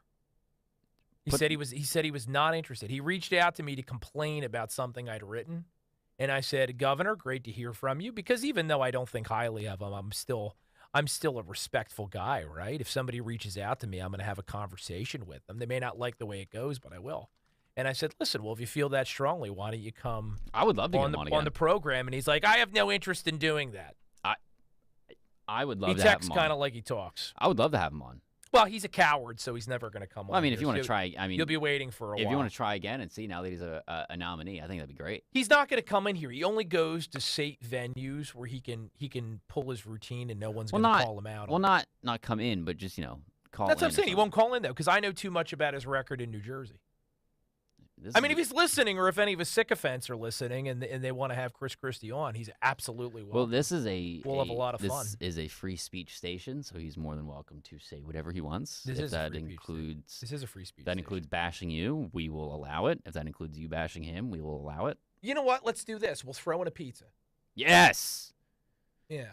Yeah, but Little Caesars. I mean, Dan, little man, we basically I do basically for Dan what I would do for my toddler. I'll take one slice, cut it in half, cut it into pieces. That's all Dan needs. And I only want a slice, so that's a whole 6 slices for you, Chief. Here, we'll get 2 pizzas, one for just Christie, and then we have the other one for me and you to split, and then we just take home whatever we don't eat. Maybe we'll get a 2-liter bottle of Pepsi. Because that's just a standard bottle to him. As he calls it, a shot. I don't care. A shot of sugar water. I don't care. Yeah, right. Yeah, that is a shot to him. A 2-liter bottle makes that thing look like a shot. Secret Squirrel says he probably has AIDS to jog for him. Probably. That could be true. That could be true. Oh, can you imagine? I'm Chris Christie's personal trainer. No, there isn't enough money in the world. Poor guy would have committed suicide a long time ago. Hey, Dan, you know what? Let's enlighten ourselves here. I think what we do here every week on this program is we ask Dan to challenge us with some facts. I will say that Dan's fact of the week is very often wrong, or at least you need to make sure that you test the veracity of it before you just take it as gospel. But for the most part, it's right. I'd say your track record's probably somewhere around 73%. That's low, man. Around 73%. That's low. Well, still better than most of what we get out of Washington. All right. So let's have it. Do you know what a cul-de-sac is? I do. Have you ever played in the cul-de-sac when you were little? I have played on a cul-de-sac. Did you know that there's a plural of cul-de-sac? Really? Yes. Do you want to take a shot at what it is? Cul-de-sacs? It's coals-de-sac. So you're saying the S goes in the middle of the word? Correct. It goes C-U-L-S-D-E-S-A-C. I'm Googling that. Go ahead, Google it.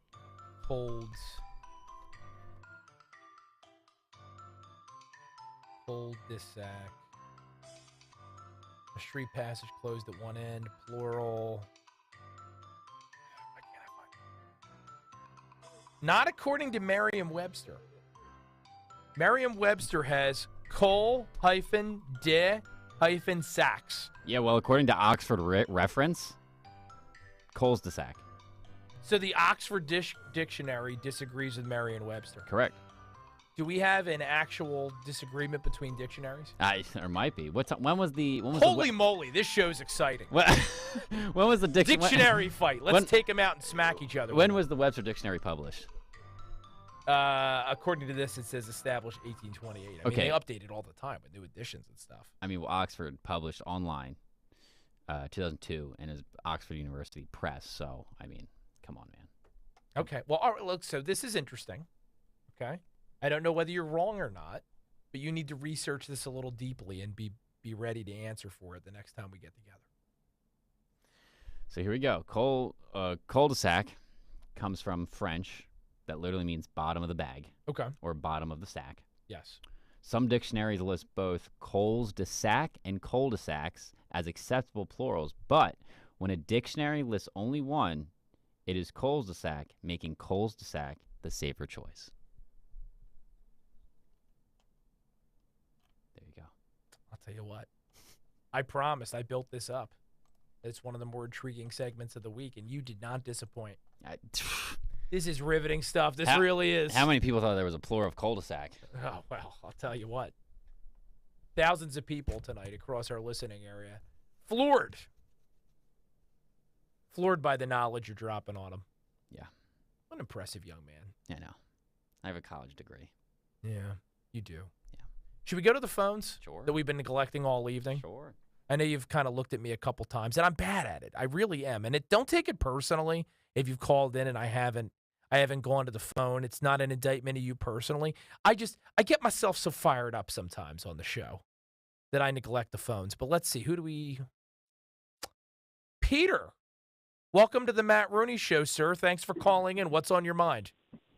Matthew, how you doing? I'm sorry I missed the show. I was at a friend of mine's 70th birthday, but I heard it was great. They're all texting back and forth. Well, I appreciate. You had Chairman Purdy on there. I appreciate that. We did have Don Purdy on earlier this evening. We had a great conversation. He's an interesting guy, and we appreciate you liking the show. It's the only way we stay on the air if people like it. Yes. Well, you got my support. You always did. And talking about Chris Christie, what a bum. I appreciate that. Chris Christie is a disappointing character, and you're a South Jerseyan. It's not disappointing when he eats pizza, though.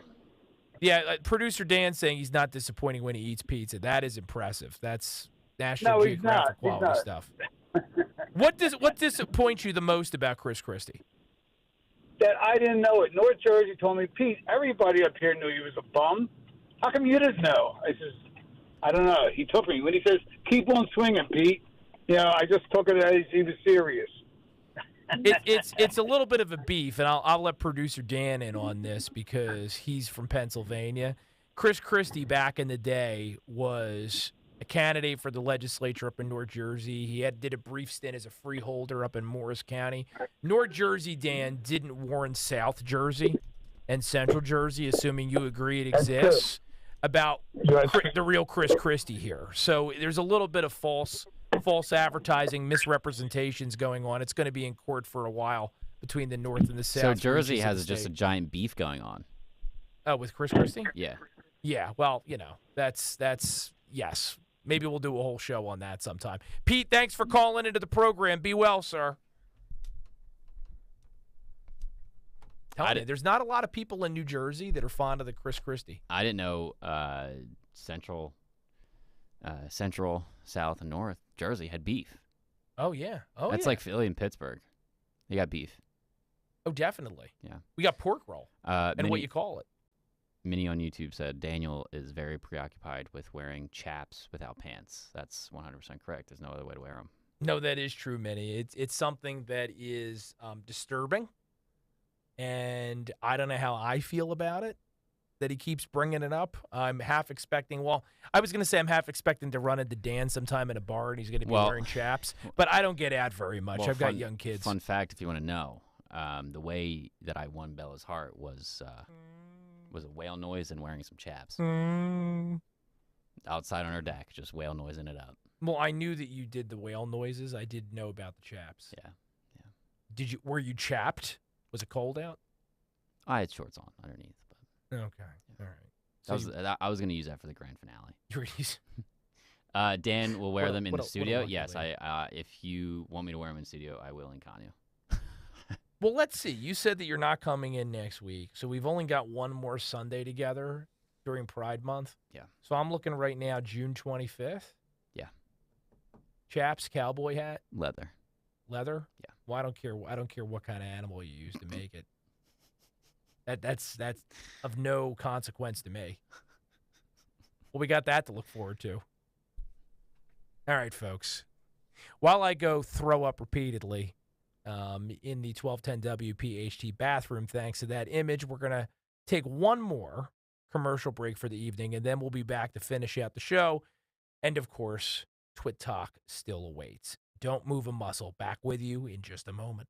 Hi, this is Dom Giordano. June means Men's Health Month for Rescue Natural Supplements. We all know how demanding life can be. When juggling work, family, and personal commitments, you need energy and optimal health. So fear not, because Rescue Men's Health Supplements are here for you. For the month of June, save 50% on the products that guys need most. That's half off on testosterone boosters, prostate support, and more. Discover the amazing benefits of Rescue Natural Male, Prime RX, Super Prostate. No code is needed to get 50% off. Just call a Rescue Product Consultant, 800-26-ALIVE, 800-262-5483, or shop online by visiting res-q.com.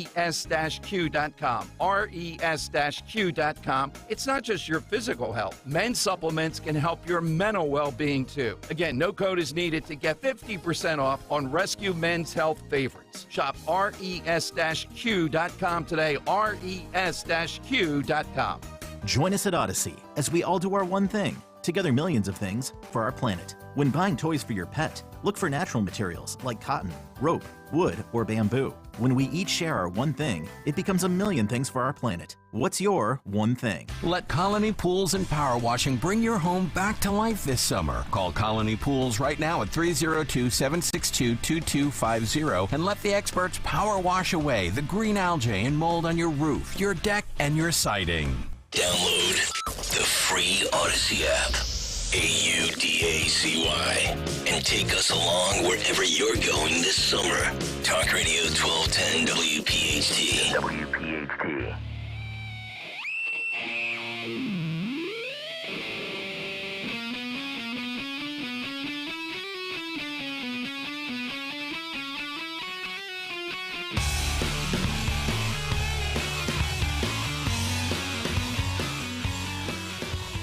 So not forget, this is all in the context of the climate crisis that we're facing as a planet, not just as a state or country. We had our own forest fire last week that was significant.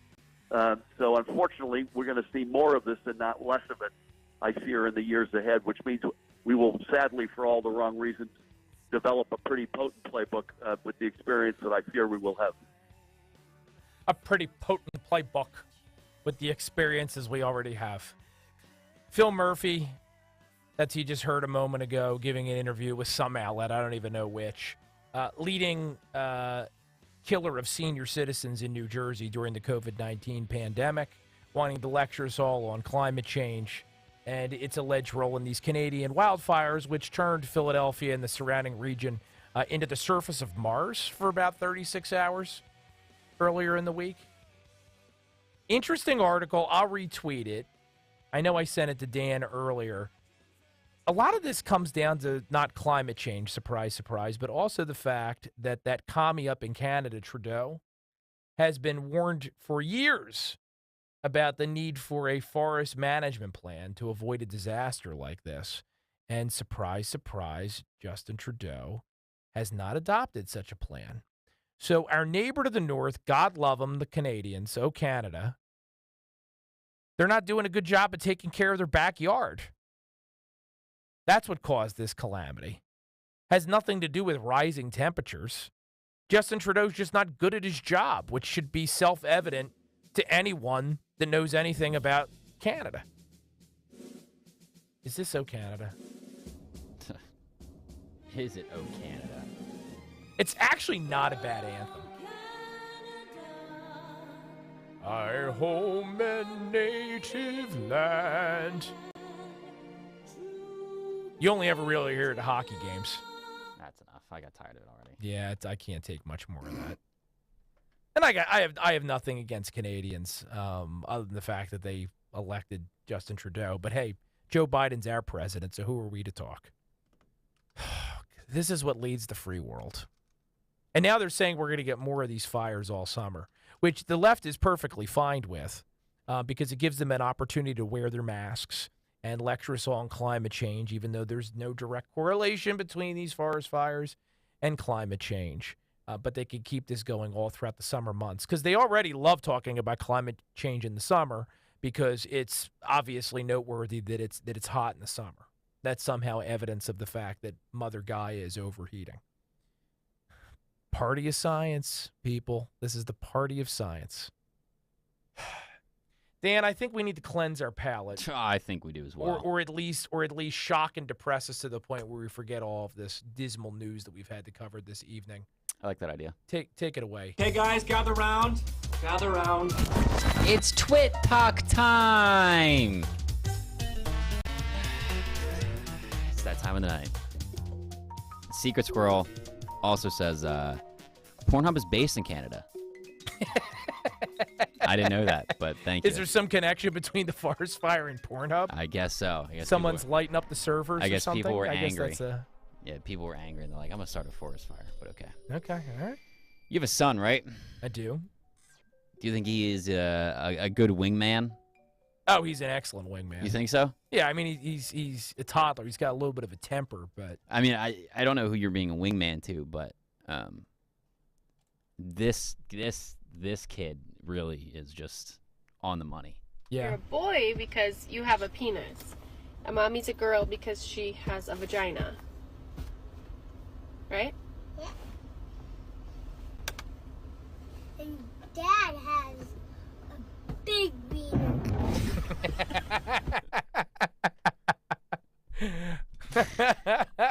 A big penis. Big beaner. Big beaner. That dad's crying in the background, so proud. It started off so innocent, and then Big beaner. Tell you what, man, they ask you questions about that stuff too. It starts early. Their minds are incredible, but it also goes to show you how impressionable kids are at a young age, which is why it's so dangerous that the left wants to turn schools into indoctrination factories. But I digress. Continue on. Did you know there is a director's cut of Jaws? I did not. There is a director's cut of Jaws. It has very, I would say, special guests in it, and I have some of the audio. It's never been released until now. So you bring us many exclusives during the Twit Talk. Correct. I like exclusive audio, and I think it's really good. So exclusive audio from Jaws. I'm excited. Oh, here she comes. Watch out, boy, she'll chew you up. Oh, here she comes. She's a man eater. There you go. Hall & Oates and Jaws. You know, I think it's a uncontroversial rule of the universe that you can insert Hall & Oates into anything. Good old Pennsylvania. And it's okay. Good old Philadelphia natives. Absolutely. Yeah. Private Eyes Are Watching You. Great song. Yeah.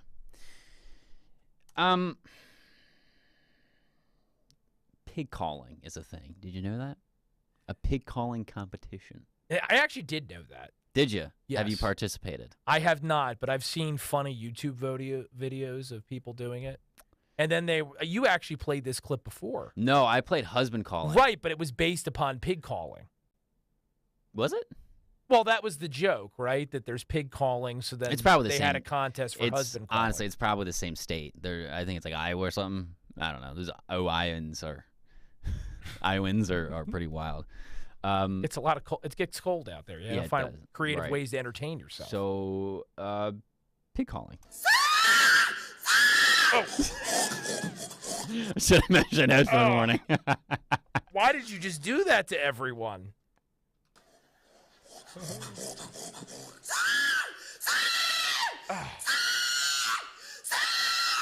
Do you get the idea, or do you want to keep going There's on? people that just swerved off the Atlantic City Expressway thanks to you. Yeah, they probably swerved off the I-95, but it's fine.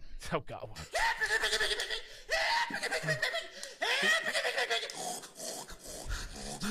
Actually, that's live audio of Chris Christie in front of pizza.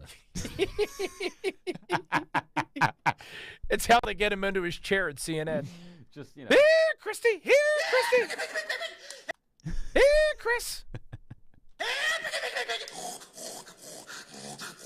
Anderson Cooper's leaving a trail of pepperoni all across the stage. They've been fishing around a pizza. Just come on, come on.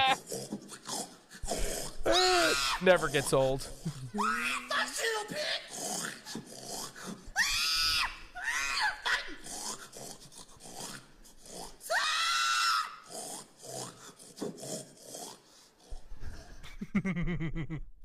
Go on, give us your best pig call. Best pig call? Yeah, if you got to stand back, you can. Do I have a pig call? I don't know. Try it. I mean, she's the expert, so like. Sweet! Sweet! Chris! Christy!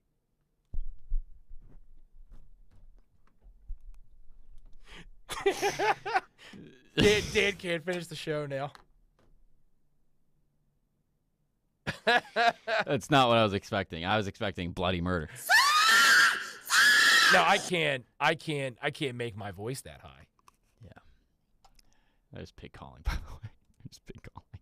Yeah, you can't make your voice that high if you're a man without surgical intervention. Yeah. Let's move along here because that's what we do.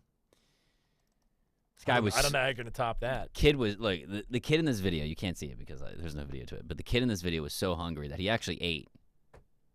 Guys, I'm so hungry. I haven't ate anything all day. Just kidding. Because look at this fit. I literally ate this up and left no crumbs, you heard? My goodness. Ladies and gentlemen, we're balling today. Ooh. It's kind of Gen Z humor that you probably don't get. But. Yeah, I don't get that at all. All right. Well, that was a swing and a miss on my end. Yeah. For the 5 Gen Zers that listen to the program, they're rolling on the floor right now. All of us that aren't the last stupid. The last couple that I don't have. Understand that at all. And we're gonna go past it. The last couple I have are kind of. I'm trying to bait you. Yeah, you before are. the show's over. I'm not doing that. Yeah. Last couple I have are kind of political. But according to your wife, I'm a snowflake for doing that. So. She normally doesn't stay awake late enough for Twit Top, but she told me she might tonight. Wow. I think it was an effort to kind of compensate for her feeling like she was mean to you. Oh, I don't care. Okay. There's no hard feelings All between. right. Well, that's her and I. it's just one of the themes of the show tonight. Yeah. Your girlfriend's sort of intimidated by me. Jackie's calling you a snowflake. It's fine. Ron DeSantis' PR team really hit a new low, and it shows. Ron DeSantis, whoever's in charge of your PR, I mean, you got to fire this guy. And I've partnered with Gas Station TV to celebrate my presidential campaign. For a limited time, when you order a meatball sub inside, you'll also receive a free I'm voting for Ron DeSantis and I eat at the gas station t-shirt. So if you're a true American patriot who likes to chow down on road meat, please buy my meatballs, wear my shirt, and help me defeat the woke mind virus. Road meat. You want to eat some Ron DeSantis meatballs? Well, you know who calls him meatball? Yeah. Yeah. Meatball Ron. Yeah. Yeah.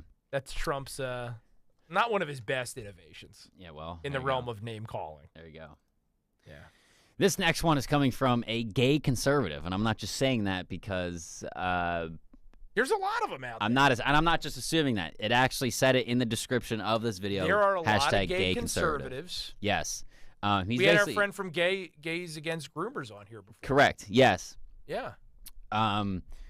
This guy, this gay conservative, is saying that the LGBTQ community is not equal. They have privilege. This is why public acceptance of gay people is declining. Nobody in their right mind wants to be completely inundated with pride flags for the month of June, whether you are gay or straight. We are all sick of it. I don't need to see a pride flag to feel welcome in my country or to not feel oppressed. Do you know what this says to me? Not that we're a marginalized community. In fact, it says the opposite. That we are a community that incessantly needs validation in order to feel welcome in society because we're so insecure about ourselves. If this is something that you feel like you need every June, ask yourself why. Because anybody in their right mind, gay or straight, doesn't need this or want it. This is not equality. This is privilege. And I hate to break it to you, but true equality doesn't come with privilege. So are we really fighting for equal rights, or are we fighting for special treatment? Not much to argue with in that particular comment. Could be said of anyone in America, right? Correct. Do you really want to be equal? Do you want to be treated the same under the law as everyone else? Or are you looking for special treatment? Are you looking for favoritism? Are you looking for people to validate you rather than just tolerate your rights? It's the question of our time. Something to contemplate on Pride Month. Going along besides with, you and Chaps. Yeah. Going along with Pride, kids and kink. Oh, this clip is... Yeah. This is the one clip tonight you're playing that I'm already aware of. I want to clarify this for a second here. I'm not saying that kink isn't kid-friendly. I'm saying that kids and kink can coexist at Pride in a totally fine way. There's a nuance here. That making an event kid-friendly doesn't mean sanitizing it, aka taking something like kink out of Pride. Making Pride kid-friendly is not the same thing as sanitizing Pride. Making a Pride event kid-friendly, or I prefer kid-safe, is about making sure we're including and putting kid and youth voices and including them in Pride and particularly any justice spaces. Kids and youth voices are vital to justice movements because they are a vulnerable and marginalized group on their own, which includes their intersecting identities and oppressions. So I'm not saying that kink isn't appropriate for kids. I'm saying they can and should coexist with each other. Did she even understand what she said? I didn't. I pulled it and I didn't even understand what she's saying. Yeah. What is she saying? I think that she's making a tortured argument to try to make it okay to be a pervert around children. Again, and I want to be so damn clear about this. I mean, Hunter Biden has experience with that one, but Right. Hunter. that's all I'm going to say. Yeah, I mean, look, this has nothing to do with any type of phobia directed towards gay people. Couldn't be farther from the truth. The vast majority of us in this country could not care what two consenting adults want to do with their time, right? You want to get together with Dan, you want to watch a movie, you want to wear chaps.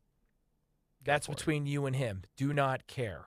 This is about kids. And as the prior clip pointed out, this incessant search for forcing people to validate your life choices, right? Tolerating your rights under the law, one thing.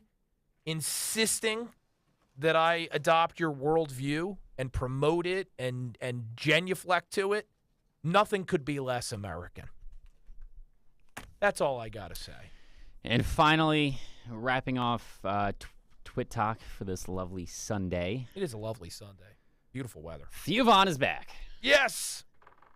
With a controversial hot take, but also kind of someone that you can agree with. I was thinking about this about the moon landing. Here's one thing that strikes me about the moon landing. For one, I've met Buzz Aldrin, and I looked in his eyes, and he didn't look. To me, it didn't look like he had been to the moon. And I'm not saying that, everybody got that special lunar glow in their eye. Everybody's got that galactic twinkle in one of their fucking face balls if they have been to the moon, but he didn't have it for me. Sometimes you meet somebody and it looks like, oh, yeah, it looks like they've been to Canada. Well, I looked at Mr. B. Aldrin, the look in his eyes, it didn't look like he had been to the moon. So there you go. If you look like you don't have the look in your eye, you've never been. So the moon landing is fake. That galactic twinkle. Oh, boy. The fun we have here on the Matt Rooney Show on 1210 WPHT. As promised, we laughed, we cried. It was mostly Daniel's loud sobs, which is how it should be. But I hope somewhere along the way we learned something. Join us every Sunday night, 7 to 10 p.m. Eastern here at 1210 WPHT. Until next time, stay safe, stay sane, and keep doing everything you can to fight for this greatest nation in God's creation. It's worth it. Back on top in June. Never!